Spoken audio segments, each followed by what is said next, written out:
Breaking ಬ್ಯಾಡ್ನ ಮೊದಲ season ನಮಗೆ Walter white ಎಂಬ ಸಾಮಾನ್ಯನಂತೆ ಕಾಣುವ ಆದರೆ ಒಳಗಡೆ ಅಸಾಧಾರಣ ಪ್ರತಿಭೆ ಹೊಂದಿರುವ ಒಬ್ಬ ಹೈಸ್ಕೂಲ್ ಕೆಮಿಸ್ಟ್ರಿ ಶಿಕ್ಷಕನನ್ನು ಪರಿಚಯಿಸುತ್ತದೆ. ತನ್ನ 50ನೇ ಹುಟ್ಟುಹಬ್ಬದ ದಿನ ಜೀವನ ತನ್ನ ಕೈಯಿಂದ ಜಾರಿ ಹೋಗಿದೆ ಎಂಬ ಭಾವನೆ ಅವನನ್ನು ಕಾಡುತ್ತದೆ. ತನ್ನ ಬುದ್ಧಿ ಮತ್ತು ಸಾಮರ್ಥ್ಯವನ್ನು ಸಂಪೂರ್ಣವಾಗಿ ಬಳಸಿಕೊಳ್ಳದೆ ಅಸಾಧ್ಯವಾಗುವಷ್ಟು ಸಣ್ಣ ಬದುಕನ್ನು ಬದುಕುತ್ತಿದ್ದೇನೆ ಎಂಬ ಪಶ್ಚಾತ್ತಾಪ ಅವನ ಮನಸ್ಸನ್ನು ಕಲುಷಿತಗೊಳಿಸುತ್ತದೆ. ಮನೆಯೊಳಗೆ ಅವನ ಸ್ಥಿತಿಯೂ ಭಿನ್ನವಾಗಿಲ್ಲ. ಗರ್ಭಿಣಿಯಾಗಿರುವ ಹೆಂಡತಿ ಸ್ಕೈಲರ್ ಅವನ ಮಾತುಗಳಿಗೆ ಹೆಚ್ಚಿನ ಮಹತ್ವ ನೀಡುವುದಿಲ್ಲ. ಮಗ ವಾಲ್ಟ್ ಜೂನಿಯರ್ ಕೂಡ ತಂದೆಯ ಬಗ್ಗೆ ಹೆಮ್ಮೆ ಪಡುವಂತಿಲ್ಲ. ಶಾಲೆಯಲ್ಲಿಯೂ ವಿದ್ಯಾರ್ಥಿಗಳು ಅವನ ಪಾಠವನ್ನು ತೀರಾ ನಿರ್ಲಕ್ಷ್ಯದಿಂದ ತೆಗೆದುಕೊಳ್ಳುತ್ತಾರೆ. ಶಿಕ್ಷಕನಾಗಿದ್ದರೂ ಜೀವನ ಸಾಗಿಸಲು ಹಣ ಸಾಲದ ಕಾರಣ ಅವನು ಕಾರ್ ವಾಶ್ನಲ್ಲಿ ಪಾರ್ಟ್ ಟೈಮ್ ಕೆಲಸ ಮಾಡಬೇಕಾಗುತ್ತದೆ. ಅದು ಅವನಿಗೆ ತೀವ್ರ ಅವಮಾನವಾಗಿ ಭಾಸವಾಗುತ್ತದೆ. ಅಲ್ಲಿ ಬಾಸ್ ಕೂಡ ಅವನನ್ನು ಗೌರವದಿಂದ ನೋಡುವುದಿಲ್ಲ. ಈ ಎಲ್ಲ ನೋವಿನ ನಡುವೆ ವಾಲ್ಟರ್ ಜೀವನವನ್ನು ತಲೆಕೆಳಗಾಗಿಸುವ ಸುದ್ದಿ ತಿಳಿದುಕೊಳ್ಳುತ್ತಾನೆ. ವೈದ್ಯರು ಅವನಿಗೆ ಲಂಗ್ ಕ್ಯಾನ್ಸರ್ ಇದೆ ಎಂದು ತಿಳಿಸುತ್ತಾರೆ. ಕ್ಷಣಾರ್ಧದಲ್ಲೇ ಅವನಿಗೆ ತನ್ನ ಅಂತ್ಯ ಹತ್ತಿರವಾಗಿದೆ. ತಾನು ಬಿಟ್ಟು ಹೋಗುವ ನೆನಪು ದುಃಖ ಮತ್ತು ವೈಫಲ್ಯದಿಂದ ಕೂಡಿರುತ್ತದೆ ಎಂಬ ಅರಿವು ಬಡಿದೆಡುತ್ತದೆ. ಅವನ brother in law Hank Schrader DEA agent drugs ವ್ಯವಹಾರದಲ್ಲಿ ಲಕ್ಷಾಂತರ ಹಣ ಹರಿದಾಡುತ್ತದೆ ಎಂಬುದನ್ನು ನಿರ್ಲಕ್ಷ್ಯವಾಗಿ ಹೇಳುತ್ತಾನೆ. ಆ ಮಾತು ವಾಲ್ಟರ್ ಮನಸ್ಸಿನಲ್ಲಿ ಆಳವಾಗಿ ಬಿತ್ತಿಕೊಳ್ಳುತ್ತದೆ. ಒಮ್ಮೆ ಹ್ಯಾಂಕ್ ಜೊತೆ ರೈಡ್ ಅಲಾಂಗ್ಗೆ ಹೋದಾಗ DEA ಒಂದು ಮೆತ್ ಲ್ಯಾಬ್ ಮೇಲೆ ದಾಳಿ ನಡೆಸುತ್ತದೆ.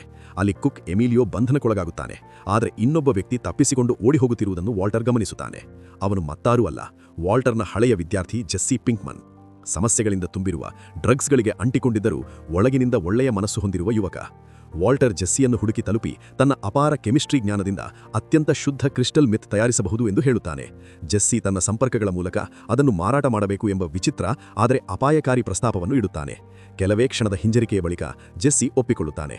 ಆಮೇಲೆ ಮರಳುಗಾಡಿನ ಮಧ್ಯದಲ್ಲಿ ನಿಂತಿರುವ ಹಳೆಯ RV1ರಲ್ಲಿ ವಾಲ್ಟರ್ ಮತ್ತು ಜೆಸ್ಸಿ ತಮ್ಮ ಮೊದಲ ಮೆತ್ ಕುಕ್ ಆರಂಭಿಸುತ್ತಾರೆ. ಉತ್ಪನ್ನವನ್ನು ಮಾರಾಟ ಮಾಡಲು ಜೆಸ್ಸಿ ತನ್ನ ಸಂಪರ್ಕ ಕ್ರೇಜಿ 8 ಅನ್ನು ಕರೆತರುತ್ತಾನೆ. ಆದರೆ ಅವನ ಜೊತೆ ಎಮಿಲಿಯೋ ಕೂಡ ಇರುತ್ತಾನೆ. DEA ದಾಳಿಯ ಸಮಯದಲ್ಲಿ ವಾಲ್ಟರ್ ಅನ್ನು ನೋಡಿದ್ದ ಎಮಿಲಿಯೋ ಇದು ಟ್ರ್ಯಾಪ್ ಎಂದು ಭಾವಿಸಿ ವಾಲ್ಟ್ ಮತ್ತು ಜೆಸ್ಸಿಯನ್ನು ಕೊಲ್ಲಲು ಮುಂದಾಗುತ್ತಾರೆ. ತಕ್ಷಣ ತನ್ನ ಕೆಮಿಸ್ಟ್ರಿ ಜ್ಞಾನವನ್ನು ಬಳಸಿಕೊಂಡ ವಾಲ್ಟರ್ ವಿಷಕಾರಿ ಅನಿಲವನ್ನು ಸೃಷ್ಟಿಸುತ್ತಾನೆ. ಅದರ ಪರಿಣಾಮವಾಗಿ ಎಮಿಲಿಯೋ ಸಾವನ್ನಪ್ಪುತ್ತಾನೆ. ಕ್ರೇಜಿ 8 ಪ್ರಜ್ಞೆ ತಪ್ಪಿ ಬೀಳುತ್ತಾನೆ. ನಂತರ ಜೆಸ್ಸಿಗೆ ಅಸಹ್ಯವಾಗಿದ್ದರೂ ವಾಲ್ಟರ್ನ ಸೂಚನೆಯಂತೆ ಸತ್ತ ಎಮಿಲಿಯೋನ ದೇಹವನ್ನು ಹೈಡ್ರೋಫ್ಲೋರಿಕ್ ಆಮ್ಲದಲ್ಲಿ ಕರಗಿಸಲಾಗುತ್ತದೆ. ಕ್ರೇಜಿ 8 ವಿಚಾರದಲ್ಲಿ ವಾಲ್ಟರ್ ಸ್ವತಃ ಹೊಣೆ ಹೊತ್ತುಕೊಳ್ಳುತ್ತಾನೆ. ಕೊಲೆ ಮಾಡುವುದು ಅವನಿಗೆ ಅಸಾಧ್ಯವೆನಿಸಿದರೂ ಕ್ರೇಜಿ 8 ಅವನ ಮೇಲೆ ದಾಳಿ ಮಾಡಿದಾಗ ಬದುಕುಳಿಯಲು ಅವನು ಬಲವಂತವಾಗಿ ಆತನನ್ನು ಕೊಲ್ಲುತ್ತಾನೆ. ಆ ಕ್ಷಣದಿಂದ ವಾಲ್ಟರ್ನೊಳಗಿನ ಮಿತಿಗಳು ನಿಧಾನವಾಗಿ ಕರಗಲು ಆರಂಭಿಸುತ್ತವೆ. ವಾಲ್ಟ್ ಮತ್ತು ಜೆಸ್ಸಿ ಮೆತ್ ವ್ಯವಹಾರದಲ್ಲಿ ಹೆಚ್ಚು ತೊಡಗಿಕೊಳ್ಳುತ್ತಿದ್ದಂತೆ ಸ್ಕೈಲರ್ಗೆ ವಾಲ್ಟ್ನ ವರ್ತನೆ ಅನುಮಾನಾಸ್ಪದವಾಗಿ ಕಾಣತೊಡಗುತ್ತದೆ. ತನ್ನ ಕುಟುಂಬಕ್ಕೆ ತನ್ನ ಅಸಹಜ ನಡವಳಿಕೆಗೆ ಕಾರಣ ಹೇಳಬೇಕಾಗಿ ಬಂದು ವಾಲ್ಟರ್ ಕೊನೆಗೂ ತನ್ನ ಕ್ಯಾನ್ಸರ್ ಸತ್ಯವನ್ನು ಬಹಿರಂಗಪಡಿಸುತ್ತಾನೆ ಮತ್ತು ಕೀಮೋಥೆರಪಿ ಆರಂಭಿಸುತ್ತಾನೆ. ಡ್ರಗ್ಸ್ ವ್ಯವಹಾರದ ಬಗ್ಗೆ ತಿಳಿಯದ ಸ್ಕೈಲರ್ ಚಿಕಿತ್ಸೆಗಾಗಿ ಬೇಕಾದ ಹಣದ ಭಾರದಿಂದ ಕಳವಳಗೊಂಡು ವಾಲ್ಟರ್ನ ಹಳೆಯ ಸಹೋದ್ಯೋಗಿ ಎಲಿಯಟ್ ಶ್ವಾರ್ಡ್ಸ್ನನ್ನು ಸಂಪರ್ಕಿಸುತ್ತಾಳೆ. ಕಾಲೇಜ್ ಮುಗಿದ ಬಳಿಕ ವಾಲ್ಟರ್ ಮತ್ತು ಎಲಿಯಟ್ ಸೇರಿ ಗ್ರೇ ಮ್ಯಾಟರ್ ಎಂಬ ಕಂಪನಿಯನ್ನು ಸ್ಥಾಪಿಸಿದ್ದರು. ಆದರೆ ಆ ಸಮಯದಲ್ಲಿ ವಾಲ್ಟರ್ ತನ್ನ ಲ್ಯಾಬ್ ಸಹಾಯಕಿ ಹಾಗೂ ನಿಶ್ಚಿತಾರ್ಥಿತೆ ಗ್ರೇಚನ್ ಜೊತೆಗಿನ ಸಂಬಂಧವನ್ನು ಮುರಿದುಕೊಂಡ. ಮನಸ್ಸು ಮುರಿದ ವಾಲ್ಟರ್ ಕಂಪನಿಯಲ್ಲಿದ್ದ ತನ್ನ ಪಾಲನ್ನು ಕೇವಲ $5,000 ಮಾರಿಬಿಟ್ಟ. ನಂತರ ಎಲಿಯಟ್ ಮತ್ತು ಗ್ರೇಚನ್ ಮದುವೆಯಾಗಿ ವಾಲ್ಟರ್ನ ಸಂಶೋಧನೆಯೇ ಆಧಾರವಾಗಿರುವ ಗ್ರೇ ಮ್ಯಾಟರ್ ಅನ್ನು ಕೋಟ್ಯಾಂತರ ಮೌಲ್ಯದ ಕಂಪನಿಯಾಗಿ ಬೆಳೆಸಿದರು. ಎಲಿಯಟ್ ಮತ್ತು ಗ್ರೇಚನ್ ವಾಲ್ಟರ್ನ ಕೀಮೋಥೆರಪಿ ಚಿಕಿತ್ಸೆಗೆ ಸಂಪೂರ್ಣ ಹಣಕಾಸಿನ ಸಹಾಯ ನೀಡಲು ಸಿದ್ಧರಾಗುತ್ತಾರೆ. ಆದರೆ ತನ್ನ ಅಹಂಕಾರ ಮತ್ತು ಆತ್ಮಗೌರವಕ್ಕೆ ಧಕ್ಕೆಯಾಗುತ್ತದೆ ಎಂಬ ಕಾರಣದಿಂದ ವಾಲ್ಟರ್ ಆ ಸಹಾಯವನ್ನು ನಿರಾಕರಿಸುತ್ತಾನೆ. ಹೀಗಾಗಿ ವಾಲ್ಟರ್ ಜೆಸ್ಸಿಗೆ ಇನ್ನೂ ದೊಡ್ಡ ಡಿಸ್ಟ್ರಿಬ್ಯೂಟರ್ ಹುಡುಕಬೇಕು, ಬೇಗನೆ ಹೆಚ್ಚು ಹಣ ಸಂಪಾದಿಸಬೇಕು ಎಂದು ಆದೇಶಿಸುತ್ತಾನೆ. ಜೆಸ್ಸಿ ಸ್ಥಳೀಯ ಡ್ರಗ್ ಲಾರ್ಡ್ ಟೂಕೋ ಸಲಾಮಾಂಕಾ ಜೊತೆ ಒಪ್ಪಂದ ಮಾಡಿಕೊಳ್ಳುತ್ತಾನೆ. ಅವನನ್ನು ಭೇಟಿಯಾದಾಗ ವಾಲ್ಟರ್ ತನ್ನೊಳಗೆ ಅಡಗಿದ್ದ ಹೊಸ ವ್ಯಕ್ತಿತ್ವವನ್ನು ಹೊರತೆಗೆದು ಹೈಸೆನ್ಬರ್ಗ್ ಎಂಬ ಶಾಂತ, ಭಯಾನಕ ಮತ್ತು ರಹಸ್ಯಮಯ ರೂಪವನ್ನು ತಾಳುತ್ತಾನೆ. ಹೈಸೆನ್ಬರ್ಗ್ ಭಯವಿಲ್ಲದೆ ಟೂಕೋ ಎದುರು ನಿಂತು ಮಾತನಾಡಿದಾಗ ಅವನ ಧೈರ್ಯದಿಂದ ಟೂಕೋ ಪ್ರಭಾವಿತರಾಗುತ್ತಾನೆ ಮತ್ತು ವಾರಕ್ಕೆ $70,000 ನೀಡಲು ಒಪ್ಪುತ್ತಾನೆ. ಇದರಿಂದ ವಾಲ್ಟರ್ ಮತ್ತು ಜೆಸ್ಸಿ ಇನ್ನೂ ಹೆಚ್ಚಿನ ಪ್ರಮಾಣದಲ್ಲಿ ಮೆತ್ ತಯಾರಿಸಬೇಕಾದ ಸ್ಥಿತಿಗೆ ಬರುತ್ತಾರೆ. ಆದ್ದರಿಂದ ಅವರು ಮಿಥೈಲಮೈನ್ ಎಂಬ ರಾಸಾಯನಿಕವನ್ನು ಕದ್ದುಕೊಂಡು ಹೊಸ ವಿಧಾನದಲ್ಲಿ ಮೆತ್ ತಯಾರಿಸುತ್ತಾರೆ. ಈ ಪ್ರಕ್ರಿಯೆಯಿಂದ ವಾಲ್ಟರ್ನ ಮೆತ್ಗೆ ವಿಶಿಷ್ಟ ನೀಲಿ ಬಣ್ಣ ಬರುತ್ತದೆ. ಬಳಕೆದಾರರು ಅದನ್ನು ಬ್ಲೂ ಸ್ಕೈ ಎಂದು ಕರೆಯಲು ಆರಂಭಿಸುತ್ತಾರೆ. ಇನ್ನೊಂದು ಕಡೆ ಎಮಿಲಿಯೋ ಮತ್ತು ಕ್ರೇಜಿ 8 ಕಾಣೆಯಾಗಿರುವ ಪ್ರಕರಣವನ್ನು ತನಿಖೆ ಮಾಡುವಾಗ ಹ್ಯಾಂಕ್ ಮತ್ತು DEA ಈ ಹೊಸ ಬ್ಲೂ ಸ್ಕೈ ಮೆತ್ ವೇಗವಾಗಿ ಜನಪ್ರಿಯವಾಗುತ್ತಿರುವುದನ್ನು ಗಮನಿಸುತ್ತಾರೆ. ಅದರ ಗುಣಮಟ್ಟ ಇತರ ಎಲ್ಲಾ ಮೆತ್ಗಿಂತ ಶ್ರೇಷ್ಠವಾಗಿದೆ ಎಂಬುದು ಹ್ಯಾಂಕ್ಗೆ ಸ್ಪಷ್ಟವಾಗುತ್ತದೆ. ಹೀಗಾಗಿ ಹೈಸೆನ್ಬರ್ಗ್ ಎಂಬ ಹೆಸರು ಶೀಘ್ರದಲ್ಲೇ ಹೊಸ ಮೆತ್ ಕಿಂಗ್ ಪಿನ್ ಆಗಬಹುದು ಎಂಬ ಭೀತಿ ಅವನ ಮನಸ್ಸಿನಲ್ಲಿ ಮೂಡುತ್ತದೆ. ಬ್ರೇಕಿಂಗ್ ಬ್ಯಾಡ್ನ 2ನೇ ಸೀಸನ್ನಲ್ಲಿ ಟೂಕೋ ಸಲಾಮಾಂಕಾ ತನ್ನ ಅತಿಹಿಂಸಾತ್ಮಕ ಸ್ವಭಾವವನ್ನು ಸ್ಪಷ್ಟವಾಗಿ ತೋರಿಸುತ್ತಾನೆ. ಆತ ತನ್ನ ಲೆಫ್ಟಿನೆಂಟ್ ನೋ ಡೋಸ್ ಅನ್ನು ನಿರ್ದಯವಾಗಿ ಹೊಡೆದುಕೊಳ್ಳುತ್ತಾನೆ. ಬಳಿಕ ಇನ್ನೊಬ್ಬ ಲೆಫ್ಟಿನೆಂಟ್ ಗೋನ್ಜೋ ನೋ ಡೋಸ್ನ ಶವವನ್ನು ಅಡಗಿಸಲು ಹೋಗುವಾಗ ಕೈ ಕತ್ತರಿಸಿಕೊಂಡು ತೀವ್ರ ರಕ್ತಸ್ರಾವದಿಂದ ಸಾವಿಗೀಡಾಗುತ್ತಾನೆ. ಈ ಘಟನೆಯ ನಂತರ DEA ಹ್ಯಾಂಕ್ ಮತ್ತು ಸ್ಟೀವ್ ಗೋಮೆಜ್ ಅವರ ನೇತೃತ್ವದಲ್ಲಿ ಟೂಕೋ ವಿರುದ್ಧ ದೊಡ್ಡ ಮಟ್ಟದ ಮ್ಯಾನ್ ಹಂಟ್ ಆರಂಭಿಸುತ್ತದೆ. ಟೂಕೋ ವಾಲ್ಟ್ ಮತ್ತು ಜೆಸ್ಸಿಯನ್ನು ಅಪಹರಿಸಿ ತನ್ನ ಅಚಲಗೊಂಡ ಮಾವ ಹೆಕ್ಟರ್ ಸಲಾಮಾಂಕಾ ಇರುವ ಗುಪ್ತ ತಾಣಕ್ಕೆ ಕರೆದೊಯ್ಯುತ್ತಾನೆ. ಅವನ ಕಸಿನ್ಗಳು ಬಂದು ವಾಲ್ಟ್ ಮತ್ತು ಜೆಸ್ಸಿಯನ್ನು ಮೆಕ್ಸಿಕೋಗೆ ಕರೆದೊಯ್ದು ಅವರನ್ನು ಬ್ಲೂ ಸ್ಕೈ ಮೆತ್ ಅನ್ನು ನಿರಂತರವಾಗಿ ತಯಾರಿಸಲು ಬಲವಂತಪಡಿಸುವ ಯೋಜನೆ ರೂಪಿಸುತ್ತಾರೆ. ವಾಲ್ಟ್ ಕಾಣೆಯಾಗಿರುವುದರಿಂದ ಸ್ಕೈಲರ್ ಆತಂಕಗೊಂಡು ಅವನನ್ನು ಹುಡುಕಲು ಹ್ಯಾಂಕ್ನ ನೆರವು ಕೇಳುತ್ತಾಳೆ. ಈ ವೇಳೆ ಹ್ಯಾಂಕ್ಗೆ ಜೆಸ್ಸಿಯೊಂದಿಗೆ ವಾಲ್ಟ್ನ ಸಂಪರ್ಕದ ಬಗ್ಗೆ ಮಾಹಿತಿ ಸಿಗುತ್ತದೆ. ಆದರೆ ಜೆಸ್ಸಿಯನ್ನು ಕೇವಲ ವಾಲ್ಟ್ನ ಗಾಂಜಾ ಡೀಲರ್ ಎಂದು ಮಾತ್ರ ಅವನು ಭಾವಿಸುತ್ತಾನೆ. ಹೈಡೌಟ್ನಲ್ಲಿ ಜೆಸ್ಸಿ ಟೂಕೋ ಮೇಲೆ ದಾಳಿ ನಡೆಸುತ್ತಾನೆ ಮತ್ತು ವಾಲ್ಟ್ ಜೆಸ್ಸಿ ಅಲ್ಲಿಂದ ತಪ್ಪಿಸಿಕೊಳ್ಳಲು ಯತ್ನಿಸುತ್ತಾರೆ. ಅದೇ ಸಮಯದಲ್ಲಿ ಹ್ಯಾಂಕ್ ಜೆಸ್ಸಿಯ ಕಾರನ್ನು ಟ್ರ್ಯಾಕ್ ಮಾಡಿ ಅಲ್ಲಿಗೆ ತಲುಪುತ್ತಾನೆ. ವಾಲ್ಟ್ ಮತ್ತು ಜೆಸ್ಸಿ ಯಾರಿಗೂ ಪತ್ತೆಯಾಗದೆ ತಪ್ಪಿಸಿಕೊಳ್ಳುತ್ತಾರೆ. ಹ್ಯಾಂಕ್ ಮತ್ತು ಟೂಕೋ ನಡುವೆ ನಡೆದ ಗುಂಡಿನ ಚಕಮಕಿಯಲ್ಲಿ ಕೊನೆಗೂ ಟೂಕೋ ಸಾವಿಗೀಡಾಗುತ್ತಾನೆ. ತನ್ನ ಕುಟುಂಬದ ಅನುಮಾನ ಮತ್ತು ಆತಂಕ ತಪ್ಪಿಸಲು ವಾಲ್ಟ್ ಕಳೆದ ಕೆಲವು ದಿನಗಳ ನೆನಪಿಲ್ಲದಂತೆ ಮೆಡಿಕಲ್ ಫ್ಯೂಗ್ ಸ್ಟೇಟ್ ಎಂಬ ನಾಟಕ ಮಾಡುತ್ತಾನೆ. ಈ ಮಧ್ಯೆ ಟೂಕೋನ ಹೈಡೌಟ್ನಲ್ಲಿ ಜೆಸ್ಸಿಯ ಕಾರು ಪತ್ತೆಯಾಗಿರುವುದರಿಂದ ಡಿಇಎ ಅವನ ಮೇಲೆ ಅನುಮಾನ ವ್ಯಕ್ತಪಡಿಸುತ್ತದೆ. ಇದರ ಪರಿಣಾಮವಾಗಿ ಮನೆ ತಂದೆ ತಾಯಿಯ ಹೆಸರಿನಲ್ಲಿದ್ದ ಕಾರಣ ಅವರು ಜೆಸ್ಸಿಯನ್ನು ಮನೆಯಿಂದ ಹೊರಹಾಕುತ್ತಾರೆ. ನಂತರ ಜೆಸ್ಸಿ ಹೊಸ ಅಪಾರ್ಟ್ಮೆಂಟ್ಗೆ ಸ್ಥಳಾಂತರಗೊಳ್ಳುತ್ತಾನೆ. ಅಲ್ಲಿ ಅವನು ತನ್ನ ನೆರೆಹೊರೆಯವಳು ಬಿಲ್ಡಿಂಗ್ನ ಪ್ರಾಪರ್ಟಿ ಮ್ಯಾನೇಜರ್ ಆಗಿರುವ ಜೇನ್ ಮಾರ್ಗೊಲಿಸ್ ಮೇಲೆ ಪ್ರೀತಿಗೆ ಒಳಗಾಗುತ್ತಾನೆ. ಟೂಕೋ ಡಿಸ್ಟ್ರಿಬ್ಯೂಟರ್ ಆಗಿ ಇಲ್ಲದ ಕಾರಣ ವಾಲ್ಟ್ ಮತ್ತು ಜೆಸ್ಸಿ ತಮ್ಮ ಮೆತ್ ಅನ್ನು ತಾವೇ ಮಾರಾಟ ಮಾಡಬೇಕಾದ ಪರಿಸ್ಥಿತಿಗೆ ಬರುತ್ತಾರೆ. ಜೆಸ್ಸಿ ತನ್ನ ಸ್ನೇಹಿತರಾದ ಸ್ಕಿನ್ನಿ ಪೀಟ್, ಬ್ಯಾಡ್ಜರ್ ಮತ್ತು ಕಾಂಬೋ ಅವರನ್ನು ಡೀಲರ್ಗಳಾಗಿ ನೇಮಿಸುತ್ತಾನೆ. ಸ್ಕಿನ್ನಿ ಪೀಟ್ ಒಬ್ಬ ಗ್ರಾಹಕರಿಂದ ದೋಚಲ್ಪಟ್ಟಾಗ ತಮ್ಮ ಪ್ರಭಾವ ತೋರಿಸಲು ವಾಲ್ಟ್ ಹಿಂಸಾತ್ಮಕ ಪ್ರತಿಕ್ರಿಯೆ ನೀಡುವಂತೆ ಜೆಸ್ಸಿಯ ಮೇಲೆ ಒತ್ತಡ ನೀಡುತ್ತಾನೆ. ನಂತರ ಜೆಸ್ಸಿಗೆ ಆ ಕಳ್ಳರು ಡ್ರಗ್ಸ್ಗೆ ಅಡಿಕ್ಟ್ ಆಗಿರುವ ದಂಪತಿ ಎಂಬುದು ಗೊತ್ತಾಗುತ್ತದೆ. ಅವರು ತಮ್ಮ ಚಿಕ್ಕ ಮಗುವನ್ನು ಸಂಪೂರ್ಣ ನಿರ್ಲಕ್ಷಿಸುತ್ತಿದ್ದರು.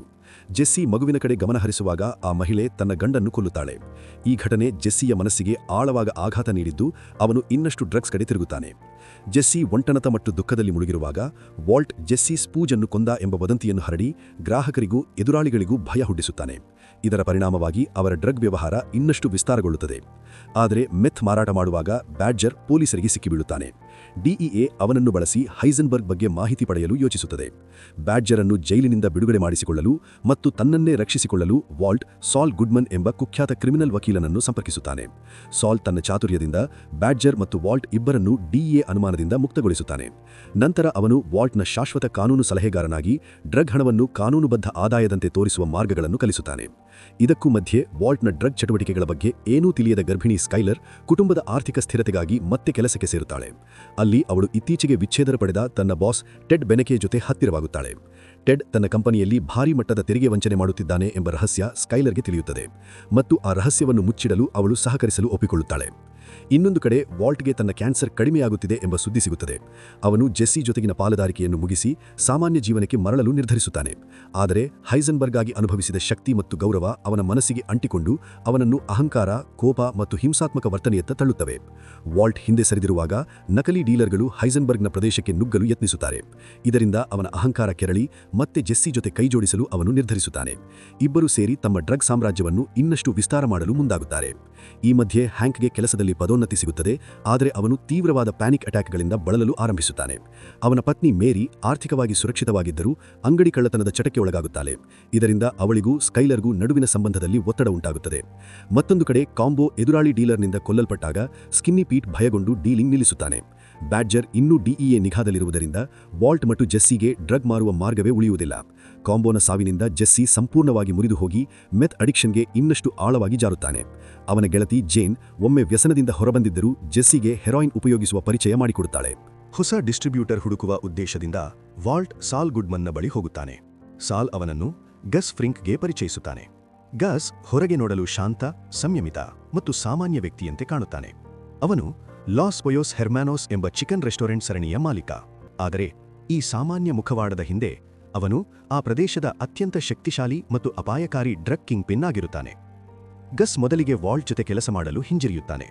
ಜೆಸ್ಸಿಯ ಡ್ರಗ್ ಅಡಿಕ್ಷನ್ ಅವನಿಗೆ ದೊಡ್ಡ ಅಪಾಯ ಮತ್ತು ಹೊಣೆಗಾರಿಕೆಯಂತೆ ಕಾಣುತ್ತದೆ. ಆದರೂ ಗಸ್ನ ನಂಬಿಕೆ ಗಳಿಸಲು ವಾಲ್ಟ್ ತನ್ನ ಮೊದಲ ಮೆತ್ ಸರಕನ್ನು ತಲುಪಿಸಬೇಕಾಗುತ್ತದೆ. ಅದರ ಪರಿಣಾಮವಾಗಿ ತನ್ನ ಮಗಳು ಹಾಲಿ ಜನಿಸಿದ ಕ್ಷಣವನ್ನು ವಾಲ್ಟ್ ಕಳೆದುಕೊಳ್ಳುತ್ತಾನೆ. ಸ್ಕೈಲರ್ ಒಬ್ಬಳೇ ಆಸ್ಪತ್ರೆಗೆ ಹೋಗಬೇಕಾಗುತ್ತದೆ. ಆ ಸಂದರ್ಭದಲ್ಲಿ ಅವಳ ಬಾಸ್ ಟೆಡ್ ಬೆನೆಕೆ ಅವಳ ಜೊತೆ ಇದ್ದು ಬೆಂಬಲ ನೀಡುತ್ತಾನೆ. ಗಸ್ ಜೊತೆಗಿನ ಹೊಸ ಒಪ್ಪಂದದಿಂದ ಬಂದ ಹಣವನ್ನು ಜೆಸ್ಸಿಗೆ ಕೊಡಲು ವಾಲ್ಟ್ ಆರಂಭದಲ್ಲಿ ನಿರಾಕರಿಸುತ್ತಾನೆ. ಜೆಸ್ಸಿ ಆ ಹಣವನ್ನು ಜೇನ್ ಜೊತೆ ಮತ್ತೆ ಡ್ರಗ್ಸ್ಗೆ ಬಳಸಿ ಹಾಳು ಮಾಡಿಕೊಳ್ಳುವೆನೆಂಬ ಭಯ ಅವನಿಗಿರುತ್ತದೆ. ಒಂದು ದಿನ ಬಾರ್ನಲ್ಲಿ ವಾಲ್ಟ್ ಆಕಸ್ಮಿಕವಾಗಿ ಜೇನ್ನ ತಂದೆ ಡೊನಾಲ್ಡ್ ಅವರನ್ನು ಭೇಟಿಯಾಡುತ್ತಾನೆ. ಡೊನಾಲ್ಡ್ ತನ್ನ ಮಗಳ ವ್ಯಸನದ ಹೋರಾಟದ ಬಗ್ಗೆ ಆಳವಾದ ನೋವು ವ್ಯಕ್ತಪಡಿಸುತ್ತಾನೆ. ಇದರಿಂದ ಪ್ರೇರಿತನಾದ ವಾಲ್ಟ್ ಜೆಸ್ಸಿಯನ್ನು ರಕ್ಷಿಸಿ ಅವನನ್ನು ಸ್ವಚ್ಛ ಜೀವನದ ಕಡೆಗೆ ತಿರುಗಿಸುವ ಉದ್ದೇಶದಿಂದ ಅವನ ಅಪಾರ್ಟ್ಮೆಂಟಿಗೆ ಹೋಗುತ್ತಾನೆ. ಅಲ್ಲಿ ಜೆಸ್ಸಿ ಮತ್ತು ಜೇನ್ ಇಬ್ಬರೂ ಡ್ರಗ್ಸ್ ಸೇವಿಸಿ ಪ್ರಜ್ಞಾಹೀನರಾಗಿರುವುದನ್ನು ಅವನು ಕಂಡುಕೊಳ್ಳುತ್ತಾನೆ. ವಾಲ್ಟ್ ಜೆಸ್ಸಿಯನ್ನು ಎಬ್ಬಿಸಲು ಪ್ರಯತ್ನಿಸುವಾಗ ಜೇನ್ ತನ್ನದೇ ವಾಂತಿಯಿಂದ ಉಸಿರುಗಟ್ಟಲು ಆರಂಭಿಸುತ್ತಾಳೆ. ಆ ಕ್ಷಣದಲ್ಲಿ ವಾಲ್ಟ್ ಸಹಾಯ ಮಾಡಬಹುದಾಗಿದ್ದರೂ ಅವನು ಹಸ್ತಕ್ಷೇಪ ಮಾಡದೆ ಕೇವಲ ನೋಡುವುದನ್ನೇ ಆಯ್ಕೆ ಮಾಡುತ್ತಾನೆ. ಜೇನ್ ಅಲ್ಲೇ ಸಾವಿಗೀಡಾಗುತ್ತಾಳೆ. ಮುಂದಿನ ದಿನ ಜೆಸ್ಸಿ ಎದ್ದಾಗ ಜೇನ್ ಸತ್ತಿರುವುದನ್ನು ಕಂಡು ಅವನು ಸಂಪೂರ್ಣವಾಗಿ ಮುರಿದು ಹೋಗುತ್ತಾನೆ. ತನ್ನನ್ನೇ ಅವನು ತಪ್ಪುಗಾರನೆಂದು ಭಾವಿಸಿ ಗಾಢವಾದ ಅವಸಾದಕ್ಕೆ ಜಾರುತ್ತಾನೆ. ಜೇನ್ನ ಸಾವಿನಲ್ಲಿ ತನ್ನ ಪಾತ್ರವಿದ್ದರೂ ವಾಲ್ಟ್ ಅದನ್ನು ರಹಸ್ಯವಾಗಿಟ್ಟುಕೊಳ್ಳುತ್ತಾನೆ. ಜೆಸ್ಸಿಗೆ ಆ ಅಪರಾಧ ಬೋಧೆಯನ್ನು ಹೊರುವಂತೆ ಬಿಡುತ್ತಾನೆ ಮತ್ತು ನಂತರ ಅವನನ್ನು ರೀಹ್ಯಾಬ್ಗೆ ಸೇರಿಸುತ್ತಾನೆ. ಇನ್ನೊಂದು ಕಡೆ ಸಾಲ್ ಗುಡ್ಮನ್ ತನ್ನ ನಂಬಿಗಸ್ತ ಕ್ರಿಮಿನಲ್ ಕ್ಲೀನರ್ ಮೈಕ್ ಎಹರ್ಮನ್ ಟ್ರೌಟ್ ಅನ್ನು ಕರೆದು ಡ್ರಗ್ಸ್ ಮತ್ತು ಜೇನ್ನ ಸಾವಿಗೆ ಸಂಬಂಧಿಸಿದ ಎಲ್ಲಾ ಸಾಕ್ಷ್ಯಗಳನ್ನು ಅಳಿಸಲು ಹೇಳುತ್ತಾನೆ. ಅದೇ ಸಮಯದಲ್ಲಿ ವಾಲ್ಟ್ ತನ್ನ ಪೇಭುಸಿನಿಂದ ಕ್ಯಾನ್ಸರನ್ನು ಸಂಪೂರ್ಣವಾಗಿ ತೆಗೆದುಹಾಕಲು ಆಸ್ಪತ್ರೆಯಲ್ಲಿ ದೀರ್ಘಕಾಲದ ಚಿಕಿತ್ಸೆಗೆ ಒಳಗಾಗುತ್ತಾನೆ. ಆದರೆ ಸ್ಕೈಲರ್ ವಾಲ್ಟ್ನ ದೀರ್ಘಕಾಲದ ಸುಳ್ಳುಗಳಿಗೆ ಸಂಬಂಧಿಸಿದ ಸಾಕ್ಷ್ಯಗಳನ್ನು ಪತ್ತೆ ಹಚ್ಚುತ್ತಾಳೆ. ವಾಲ್ಟ್ ತನ್ನ ಎಲ್ಲಾ ಸತ್ಯವನ್ನು ಅವಳಿಗೆ ಹೇಳಲು ಯತ್ನಿಸಿದರೂ ಅದನ್ನು ಕೇಳಲು ಅವಳಿಗೆ ಸಾಧ್ಯವಾಗದೆ ಅವನು ಬಿಟ್ಟು ಹೋಗುತ್ತಾಳೆ. ಇನ್ನೊಂದು ಕಡೆ ಮಗಳ ಸಾವಿನಿಂದ ಮನಸ್ಸು ಕುಗ್ಗಿದ ಡೊನಾಲ್ಡ್ ಏರ್ ಟ್ರಾಫಿಕ್ ಕಂಟ್ರೋಲರ್ ಆಗಿ ಕೆಲಸ ಮಾಡುವಾಗ ಗಮನ ಕಳೆದುಕೊಳ್ಳುತ್ತಾನೆ. ಅವನ ಒಂದು ಕ್ಷಣದ ತಪ್ಪಿನಿಂದ 2 ವಿಮಾನಗಳು ಪರಸ್ಪರ ದಿಕ್ಕಿ ಹೊಡೆದು ಅನೇಕ ನಿರಪರಾಧ ಜೀವಗಳು ನಾಶವಾಗುತ್ತವೆ. ಈ ಭೀಕರ ದುರಂತದ ಮೂಲ ಕಾರಣ ವಾಲ್ಟರ್. ಬ್ರೇಕಿಂಗ್ ಬ್ಯಾಡ್ನ 3ನೇ ಸೀಸನ್ನಲ್ಲಿ ವಾಲ್ಟರ್ ಕೊನೆಗೂ ಸ್ಕೈಲರ್ಗೆ ಒಂದು ಭಯಾನಕ ಸತ್ಯವನ್ನು ಹೇಳುತ್ತಾನೆ. ತಾನು ಮೆತ್ ತಯಾರಿಸುತ್ತಿದ್ದಾನೆ ಮತ್ತು ನಿಜವಾಗಿ ತಾನೇ ಹೈಸೆನ್ಬರ್ಗ್ ಎಂಬುದು ಅವನು ಬಹಿರಂಗಪಡಿಸುತ್ತಾನೆ. ಈ ವಿಷಯ ಕೇಳಿ ಸ್ಕೈಲರ್ ಸಂಪೂರ್ಣವಾಗಿ ಶಾಕ್ ಆಗುತ್ತಾಳೆ. ಅವಳು ವಾಲ್ಟರ್ನನ್ನು ಅಸಹ್ಯಪಡುತ್ತಾಳೆ. ಆದರೂ ಅವನು ವಿಚ್ಛೇದನ ಪತ್ರಗಳಿಗೆ ಸಹಿ ಹಾಕಿ ಮಕ್ಕಳ ಸಂಪೂರ್ಣ ಕಾನೂನು ಹಕ್ಕನ್ನು ಅವಳಿಗೆ ಒಪ್ಪಿಸಿದರೆ ಈ ರಹಸ್ಯವನ್ನು ಅಧಿಕಾರಿಗಳಿಗೆ ತಿಳಿಸುವುದಿಲ್ಲ ಎಂದು ಭರವಸೆ ನೀಡುತ್ತಾಳೆ. ಆದರೆ ವಾಲ್ಟರ್ ತನ್ನ ಕುಟುಂಬವನ್ನು ಬಿಟ್ಟು ಹೋಗಲು ನಿರಾಕರಿಸಿದಾಗ ಸ್ಕೈಲರ್ ಉದ್ದೇಶಪೂರ್ವಕವಾಗಿ ಟೆಡ್ ಜೊತೆ ಸಂಬಂಧ ಬೆಳೆಸುತ್ತಾಳೆ. ಆ ವಿಷಯವನ್ನು ನೇರವಾಗಿ ವಾಲ್ಟರ್ನ ಮುಖದ ಮುಂದೆ ಹೇಳಿ ಅವನನ್ನು ನೋಯಿಸಲು ಪ್ರಯತ್ನಿಸುತ್ತಾಳೆ. ಈ ಘಟನೆಗಳಿಂದ ತನ್ನ ಡ್ರಗ್ ಜೀವನವೇ ತನ್ನ ಕುಟುಂಬವನ್ನು ನಾಶ ಮಾಡುತ್ತಿದೆ ಎಂಬ ಅರಿವು ವಾಲ್ಟರ್ಗೆ ಬರುತ್ತದೆ. ಹೀಗಾಗಿ ಅವನು ಗಸ್ ಜೊತೆಗಿನ ವ್ಯವಹಾರದಿಂದ ಹಿಂದೆ ಸರಿಯಲು ನಿರ್ಧರಿಸುತ್ತಾನೆ. ಇನ್ನೊಂದು ಕಡೆ ಜೆಸ್ಸಿ ರೀಹ್ಯಾಬ್ನಿಂದ ಹೊರಬಂದು ನಶೆ ಮುಕ್ತನಾಗಿದ್ದರೂ ಜೇನ್ ಸಾವಿನ ನೋವಿನಿಂದ ಇನ್ನೂ ಹೊರಬರಲಾರನು. ಸಾಲ್ ಗುಡ್ಮನ್ ಸಹಾಯದಿಂದ ಅವನು ತನ್ನ ಮನೆಯನ್ನು ತಂದೆ ತಾಯಿಯಿಂದ ಮರಳಿ ಖರೀದಿಸುತ್ತಾನೆ. ವಾಲ್ಟರ್ ಮೆತ್ ತಯಾರಿಸಲು ಇಚ್ಛಿಸಿದಾಗ ಜೆಸ್ಸಿ ವಾಲ್ಟರ್ನಿಂದ ಕಲಿತ ಜ್ಞಾನ ಬಳಸಿ ತನ್ನದೇ ಬ್ಲೂ ಸ್ಕೈ ಬ್ಯಾಚ್ ತಯಾರಿಸುತ್ತಾನೆ. ವಾಲ್ಟರ್ನ ಅಹಂಕಾರ ಅವನನ್ನು ಮತ್ತೆ ವ್ಯವಹಾರಕ್ಕೆ ತರುತ್ತದೆ ಎಂಬುದನ್ನು ಅರಿತ ಗಸ್ ರಹಸ್ಯವಾಗಿ ಜೆಸ್ಸಿಯ ಮೆತ್ ಖರೀದಿಸಲು ಒಪ್ಪುತ್ತಾನೆ. ನಂತರ ಗಸ್ ವಾಲ್ಟರ್ಗೆ ತನ್ನ ಅಂಡರ್ಗ್ರೌಂಡ್ ಮೆತ್ ಲ್ಯಾಬ್ ಅನ್ನು ತೋರಿಸುತ್ತಾನೆ. ಅಲ್ಲಿ ಶಾಂತವಾಗಿ ಕೆಲಸ ಮಾಡಿ ಮತ್ತೆ ಕುಟುಂಬಕ್ಕಾಗಿ ಹಣ ಸಂಪಾದಿಸು ಎಂದು ಅವನ ಮೇಲೆ ಒತ್ತಡ ಹಾಕುತ್ತಾನೆ. ಕೊನೆಗೆ ವಾಲ್ಟರ್ ಸ್ಕೈಲರ್ ಬಯಸಿದಂತೆ ವಿಚ್ಛೇದನ ಪತ್ರಗಳಿಗೆ ಸಹಿ ಹಾಕಿ ಕೋಟ್ಯಾಂತರ $ಕೋಟಿ ಮೌಲ್ಯದ ಒಪ್ಪಂದದಲ್ಲಿ ಗಸ್ ಫ್ರಿಂಗ್ ಜೊತೆ ಕೆಲಸ ಮಾಡಲು ಒಪ್ಪುತ್ತಾನೆ. ಆದರೆ ಜೆಸ್ಸಿ ತನ್ನ ಅನುಮತಿ ಇಲ್ಲದೆ ಬ್ಲೂ ಸ್ಕೈ ಸೂತ್ರವನ್ನು ಬಳಸಿದ್ದರಿಂದ ವಾಲ್ಟರ್ ಅವರನ್ನು ಪಾಲುದಾರಿಕೆಯಿಂದ ಹೊರಹಾಕುತ್ತಾನೆ. ಗಸ್ ಜೊತೆ ಕೆಲಸ ಆರಂಭಿಸಿದಾಗ ವಾಲ್ಟರ್ಗೆ ಹೊಸ ಸಹಾಯಕನಾಗಿ ಗೇಲ್ ಬೋಟಿಚರ್ ಬರುತ್ತಾನೆ. ಗೇಲ್ ಒಬ್ಬ ವೃತ್ತಿಪರ ರಸಾಯನಶಾಸ್ತ್ರಜ್ಞ. ವಿಜ್ಞಾನ ಮೇಲಿನ ಸಾಮಾನ್ಯ ಪ್ರೀತಿಯಿಂದ ಅವನು ವಾಲ್ಟರ್ಗೆ ಬೇಗನೆ ಹತ್ತಿರವಾಗುತ್ತಾನೆ. ಇನ್ನೊಂದು ಕಡೆ ಕೋಪಗೊಂಡ ಜೆಸ್ಸಿ ನಕಲಿ ಬ್ಲೂ ಸ್ಕೈ ತಯಾರಿಸಿ ಸ್ಕಿನ್ನಿ ಪೀಟ್ ಮತ್ತು ಬ್ಯಾಡ್ಜರ್ ಜೊತೆ ಬೀದಿಗಳಲ್ಲಿ ಮಾರಾಟ ಆರಂಭಿಸುತ್ತಾನೆ. ಇದೇ ಸಮಯದಲ್ಲಿ ಮೆಕ್ಸಿಕೋದಿಂದ ಟೂಕೋ ಸಲಾಮಾಂಕಾನ ಸಂಬಂಧಿಕರಾದ ಲಿಯೋನೆಲ್ ಮತ್ತು ಮಾರ್ಕೋ ಹೈಸೆನ್ಬರ್ಗ್ ಅನ್ನು ಹುಡುಕಿಕೊಂಡು ಪ್ರತೀಕಾರ ತೀರಿಸಲು ಬರುತ್ತಾರೆ. ಗಸ್ ತನ್ನ ಫಿಕ್ಸರ್ ಮೈಕ್ ಎಹರ್ಮನ್ ಟ್ರೌಟ್ ಮೂಲಕ ವಾಲ್ಟರ್ ಮತ್ತು ಅವನ ಕುಟುಂಬದ ಮೇಲೆ ಕಣ್ಣಿಡಿಸುತ್ತಾನೆ. ಇದರ ಮೂಲಕ ಸಲಾಮಾಂಕಾ ಸಹೋದರರ ಗುರಿಯನ್ನು ಟೂಕೋನನ್ನು ಕೊಂದ ಡಿಇಎ ಏಜೆಂಟ್ ಹ್ಯಾಂಕ್ ಶ್ರೀಡರ್ ಕಡೆಗೆ ತಿರುಗಿಸುತ್ತಾನೆ. ಹ್ಯಾಂಕ್ ಹೈಸೆನ್ಬರ್ಗ್ ತನಿಖೆಯನ್ನು ಮುಂದುವರಿಸುತ್ತಾ ಜೆಸ್ಸಿ ಪಿಂಕ್ಮನ್ ಆರ್ವಿ ಮೆತ್ಲ್ಯಾಬ್ಗೆ ಸಂಬಂಧಿಸಿದ್ದಾನೆ ಎಂಬ ಮಹತ್ವದ ಸುಳಿವು ಪಡೆಯುತ್ತಾನೆ. ವಾಲ್ಟರ್ ಆರ್ವಿಯನ್ನು ಜಂಕ್ಯಾರ್ಡ್ನಲ್ಲಿ ನಾಶ ಮಾಡಲು ಯತ್ನಿಸುತ್ತಿರುವಾಗ ಜೆಸ್ಸಿ ಅಲ್ಲಿ ತಲುಪುತ್ತಾನೆ. ಜೆಸ್ಸಿಯನ್ನೇ ಹಿಂಬಾಲಿಸುತ್ತಿದ್ದ ಹ್ಯಾಂಕ್ ಕೂಡ ಅಲ್ಲಿಗೆ ಬರುತ್ತಾನೆ. ವಾಲ್ಟರ್ ಮತ್ತು ಜೆಸ್ಸಿ ಆರ್ವಿಯೊಳಗೆ ಅಡಗಿಕೊಳ್ಳುತ್ತಾರೆ. ಅಲ್ಲಿ ವಾಲ್ಟರ್ ಸಾಲ್ ಸೆಕ್ರೆಟರಿ ಮೂಲಕ ಹ್ಯಾಂಕ್ಗೆ ಮೇರಿ ಭೀಕರ ಕಾರು ಅಪಘಾತಕ್ಕೊಳಗಾಗಿದ್ದಾಳೆ ಎಂಬ ನಕಲಿ ಕರೆ ಮಾಡಿಸುತ್ತಾನೆ. ಹ್ಯಾಂಕ್ ಆತಂಕದಿಂದ ಆಸ್ಪತ್ರೆಗೆ ಓಡುತ್ತಾನೆ. ಈ ಮೂಲಕ ವಾಲ್ಟರ್ ಮತ್ತು ಜೆಸ್ಸಿ ಪತ್ತೆಯಾಗದೆ ತಪ್ಪಿಸಿಕೊಂಡು ಆರ್ವಿಯನ್ನು ಸಂಪೂರ್ಣವಾಗಿ ನಾಶ ಮಾಡುತ್ತಾರೆ. ನಂತರ ಹ್ಯಾಂಕ್ ತಾನು ಮೋಸಗೊಳಿಸಲ್ಪಟ್ಟಿದ್ದನ್ನು ಅರಿತು ಕೋಪದಲ್ಲಿ ಜೆಸ್ಸಿಯನ್ನು ಅವನ ಮನೆಯಲ್ಲಿ ಹಿಂಸಾತ್ಮಕವಾಗಿ ಹಲ್ಲೆ ಮಾಡುತ್ತಾನೆ. ಜೆಸ್ಸಿ ದೂರು ನೀಡಿದರೆ ಹ್ಯಾಂಕ್ನ ವೃತ್ತಿಜೀವನ ನಾಶವಾಗಬಹುದು ಎಂಬ ಭಯದಿಂದ ವಾಲ್ಟರ್ ಗಸ್ನನ್ನು ಮನವೊಲಿಸಿ ಗೇಲ್ನನ್ನು ಕೆಲಸದಿಂದ ತೆಗೆದು ಜೆಸ್ಸಿಯನ್ನು ಮತ್ತೆ ತನ್ನ ಪಾಲುದಾರನನ್ನಾಗಿ ಮಾಡಿಸುತ್ತಾನೆ. ಈ ಘಟನೆಯ ನಂತರ ಹ್ಯಾಂಕ್ ಡಿಇಎಯಿಂದ ಅಮಾನತುಗೊಂಡು ತನ್ನ ಬ್ಯಾಜ್ ಮತ್ತು ಗನ್ ಅನ್ನು ಹಿಂತಿರುಗಿಸಬೇಕಾಗುತ್ತದೆ. ಅದೇ ಸಮಯದಲ್ಲಿ ಸಲಾಮಾಂಕಾ ಸಹೋದರರು ಹ್ಯಾಂಕ್ ಮೇಲೆ ದಾಳಿ ಮಾಡುತ್ತಾರೆ. ಹ್ಯಾಂಕ್ ತನ್ನ ಕಾರಿನಿಂದ ಲಿಯೋನೆಲ್ ಅನ್ನು ಡಿಕ್ಕಿ ಹೊಡೆದು ಅಚೇತನಗೊಳಿಸುತ್ತಾನೆ. ಮಾರ್ಕೋ ಅವನಿಗೆ ಗುಂಡು ಹಾರಿಸಿದರೂ ಕೊನೆಗೆ ಹ್ಯಾಂಕ್ ಲಿಯೋನೆಲ್ನ ಗನ್ ಬಳಸಿ ಮಾರ್ಕೋನನ್ನು ಕೊಲ್ಲುತ್ತಾನೆ. ಹ್ಯಾಂಕ್ ಮತ್ತು ಲಿಯೋನೆಲ್ ಇಬ್ಬರೂ ಗಂಭೀರ ಸ್ಥಿತಿಯಲ್ಲಿ ಆಸ್ಪತ್ರೆಗೆ ದಾಖಲಾಗುತ್ತಾರೆ.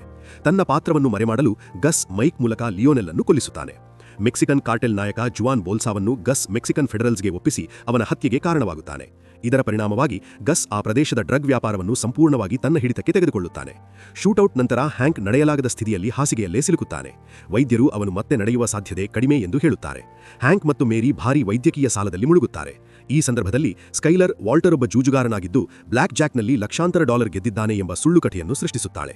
ಆ ಹಣದಿಂದ ಹ್ಯಾಂಕ್ನ ವೈದ್ಯಕೀಯ ಖರ್ಚುಗಳನ್ನು ಭರಿಸುತ್ತಾಳೆ. ನಂತರ ಅವಳು ವಿಚ್ಛೇದನವನ್ನು ಹಿಂತೆಗೆದುಕೊಂಡು ಕಾನೂನು ರಕ್ಷಣೆಯನ್ನು ಬಲಪಡಿಸಲು ಮತ್ತು ಹಣವನ್ನು ಅಕ್ರಮವಾಗಿ ವರ್ಗಾವಣಿಸಲು ವಾಲ್ಟರ್ ಹಿಂದೊಮ್ಮೆ ಕೆಲಸ ಮಾಡಿದ್ದ ಕಾರ್ ವಾಶ್ ಅನ್ನು ಖರೀದಿಸಲು ಸಹಾಯ ಮಾಡುತ್ತಾಳೆ. ವಾಲ್ಟರ್ ಮತ್ತು ಜೆಸ್ಸಿ ಗಸ್ ಜೊತೆ ಪಾಲುದಾರಿಕೆಯನ್ನು ಮುಂದುವರಿಸಿ ದೊಡ್ಡ ಪ್ರಮಾಣದಲ್ಲಿ ಬ್ಲೂ ಸ್ಕೈ ತಯಾರಿಸುತ್ತಾರೆ. ಜೆಸ್ಸಿ ಅದರಲ್ಲಿ ಸ್ವಲ್ಪ ಕದ್ದುಕೊಂಡು ಬ್ಯಾಡ್ಜರ್ ಮತ್ತು ಸ್ಕಿನ್ನಿ ಪೀಟ್ ಜೊತೆ ಬೀದಿಗಳಲ್ಲಿ ಮಾರಾಟ ಮಾಡುತ್ತಾನೆ. ಒಂದು ದಿನ ನಾರ್ಕೋಟಿಕ್ಸ್ ಅನಾನಿಮಸ್ ಸಭೆಯಲ್ಲಿ ಬ್ಲೂ ಸ್ಕೈ ಮಾರಾಟ ಮಾಡುವಾಗ ಜೆಸ್ಸಿ ಒಬ್ಬ ಸಿಂಗಲ್ ಮದರ್ ಆಂಡ್ರಿಯಾಳನ್ನು ಭೇಟಿಯಾಗುತ್ತಾನೆ. ಅವಳು ತನ್ನ ಚಿಕ್ಕ ಮಗ ಬ್ರಾಕ್ ಅನ್ನು ಸಾಕುತ್ತಿದ್ದಾಳೆ. ಆಂಡ್ರಿಯಾಳ ತಮ್ಮ ಟೊಮಾಸ್ ಅಪರಾಧ ಮತ್ತು ಡ್ರಗ್ಸ್ ಜಗತ್ತಿನಲ್ಲಿ ಸಿಲುಕಿದ್ದಾನೆ ಎಂಬುದು ಜೆಸ್ಸಿಗೆ ಗೊತ್ತಾಗುತ್ತದೆ. ನಂತರ ಅವನೇ ಕಾಂಬೋನ ಕೊಲೆಗಾರ ಎಂಬ ಸತ್ಯವೂ ಬಹಿರಂಗವಾಗುತ್ತದೆ. ಜೆಸ್ಸಿ ಮಕ್ಕಳ ಗುಂಪನ್ನು ಭೇಟಿಯಾದಾಗ ಅವರು ಕೂಡ ಬ್ಲೂ ಸ್ಕೈ ಮಾರಾಟ ಮಾಡುತ್ತಿರುವುದನ್ನು ಕಂಡು ಅವರು ಗಸ್ನ ಡೀಲರ್ಗಳೆಂಬುದನ್ನು ಅರಿತುಕೊಳ್ಳುತ್ತಾನೆ. ಈ ವಿಷಯವನ್ನು ಜೆಸ್ಸಿ ವಾಲ್ಟರ್ಗೆ ಹೇಳುತ್ತಾನೆ. ಮಕ್ಕಳನ್ನು ಬಳಸುತ್ತಿರುವುದು ತಪ್ಪು ಎಂದು ವಾಲ್ಟರ್ಗೂ ಅನಿಸುತ್ತದೆ. ಆದರೆ ಗಸ್ ಜೊತೆ ಘರ್ಷಣೆಯಾಗಬಾರದೆಂದು ಜೆಸ್ಸಿಗೆ ಇದನ್ನು ಬಿಟ್ಟು ಬಿಡು ಎಂದು ಹೇಳುತ್ತಾನೆ. ಜೆಸ್ಸಿ ಒಪ್ಪದ ಕಾರಣ ರೈಸಿನ್ ವಿಷ ಬಳಸಿ ಡೀಲರ್ಗಳನ್ನು ಕೊಲ್ಲಲು ಯತ್ನಿಸುತ್ತಾನೆ. ಆದರೆ ಮೈಕ್ ಮತ್ತು ಗಸ್ನ ಸಹಾಯಕ ವಿಕ್ಟರ್ ಅವನನ್ನು ತಡೆದು ಗಸ್ ಮತ್ತು ವಾಲ್ಟರ್ ಜೊತೆ ಸಭೆಗೆ ಕರೆದುಕೊಂಡು ಹೋಗುತ್ತಾರೆ. ಅಲ್ಲಿ ಗಸ್ ಜೆಸ್ಸಿಗೆ ಇದನ್ನು ನಿಲ್ಲಿಸಲು ಕಠಿಣ ಎಚ್ಚರಿಕೆ ನೀಡುತ್ತಾನೆ ಮತ್ತು ಮುಂದಿನಿಂದ ಮಕ್ಕಳನ್ನು ಬಳಸುವುದಿಲ್ಲ ಎಂದು ಭರವಸೆ ಕೊಡುತ್ತಾನೆ. ಆದರೆ ನಂತರ ಡೀಲರ್ಗಳಿಗೆ ಮಕ್ಕಳ ಅಗತ್ಯವಿಲ್ಲದ ಕಾರಣ ಅವರು ಟೊಮಾಸ್ ಅನ್ನು ಕೊಲ್ಲುತ್ತಾರೆ. ಈ ಸುದ್ದಿ ಜೆಸ್ಸಿಯನ್ನು ಸಂಪೂರ್ಣವಾಗಿ ಕುಸಿಯುವಂತೆ ಮಾಡುತ್ತದೆ. ಅವನು ಮತ್ತೆ ಡ್ರಗ್ಸ್ ಕಡೆ ತಿರುಗಿ ಸ್ವತಃ ಡೀಲರ್ಗಳನ್ನು ಕೊಲ್ಲಲು ಹೊರಡುತ್ತಾನೆ. ಶೂಟೌಟ್ ಆರಂಭವಾಗುವ ಕ್ಷಣದಲ್ಲಿ ವಾಲ್ಟರ್ ಅಲ್ಲಿ ತಲುಪುತ್ತಾನೆ. ಅವನು ಇಬ್ಬರು ಡೀಲರ್ಗಳನ್ನು ಕೊಂದು ಜೆಸ್ಸಿಗೆ ಅಲ್ಲಿಂದ ಓಡಿ ಹೋಗು ಎಂದು ಎಚ್ಚರಿಸುತ್ತಾನೆ. ಈ ಘಟನೆಯ ಬಳಿಕ ವಾಲ್ಟರ್ ಗಸ್ಗೆ ಜೆಸ್ಸಿಯನ್ನು ಬದುಕಲು ಬಿಡಿ ಎಂದು ಮನವಿ ಮಾಡುತ್ತಾನೆ. ಗಸ್ ಒಪ್ಪುತ್ತಾನೆ.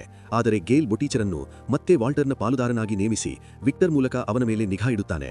ಗೇಲ್ ಸಂಪೂರ್ಣವಾಗಿ ಬ್ಲೂ ಸ್ಕೈ ಸೂತ್ರವನ್ನು ಕಲಿತರೆ ಗಸ್ಗೆ ವಾಲ್ಟರ್ ಅಥವಾ ಜೆಸ್ಸಿ ಬೇಕಾಗುವುದಿಲ್ಲ ಎಂಬುದು ವಾಲ್ಟರ್ಗೆ ಗೊತ್ತಾಗುತ್ತದೆ. ಅದರೊಂದಿಗೆ ವಾಲ್ಟರ್ ಜೆಸ್ಸಿ ಮತ್ತು ಸಾಲ್ ಜೊತೆ ಸೇರಿ ಗೇಲನ್ನು ಕೊಲ್ಲುವ ಯೋಜನೆ ರೂಪಿಸುತ್ತಾನೆ.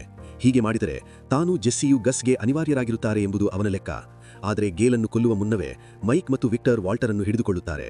ತನ್ನ ಜೀವ ಉಳಿಸಿಕೊಳ್ಳಲು ವಾಲ್ಟರ್ ಜೆಸ್ಸಿಯನ್ನು ಒಪ್ಪಿಸುವುದಾಗಿ ಹೇಳುತ್ತಾನೆ. ಮೈಕ್ ಜೆಸ್ಸಿಯನ್ನು ಬಲೆಗೆ ಬೀಳಲು ಅವಕಾಶ ಕೊಡುತ್ತಾನೆ. ಆದರೆ ವಾಲ್ಟರ್ ಆ ಕ್ಷಣದಲ್ಲೇ ಜೆಸ್ಸಿಗೆ ಈಗಲೇ ಗೇಲನ್ನು ಕೊಲ್ಲು ಎಂದು ಹೇಳುತ್ತಾನೆ. ಕೊನೆಗೆ ಜೆಸ್ಸಿ ಗೇಲ್ನ ಅಪಾರ್ಟ್ಮೆಂಟ್ಗೆ ಹೋಗಿ ಮನಸ್ಸಿಗೆ ಅಸಹ್ಯವಾದರೂ ಕಣ್ಣೀರಿನೊಂದಿಗೆ ಅವನಿಗೆ ಗುಂಡು ಹಾರಿಸಿಕೊಳ್ಳುತ್ತಾನೆ.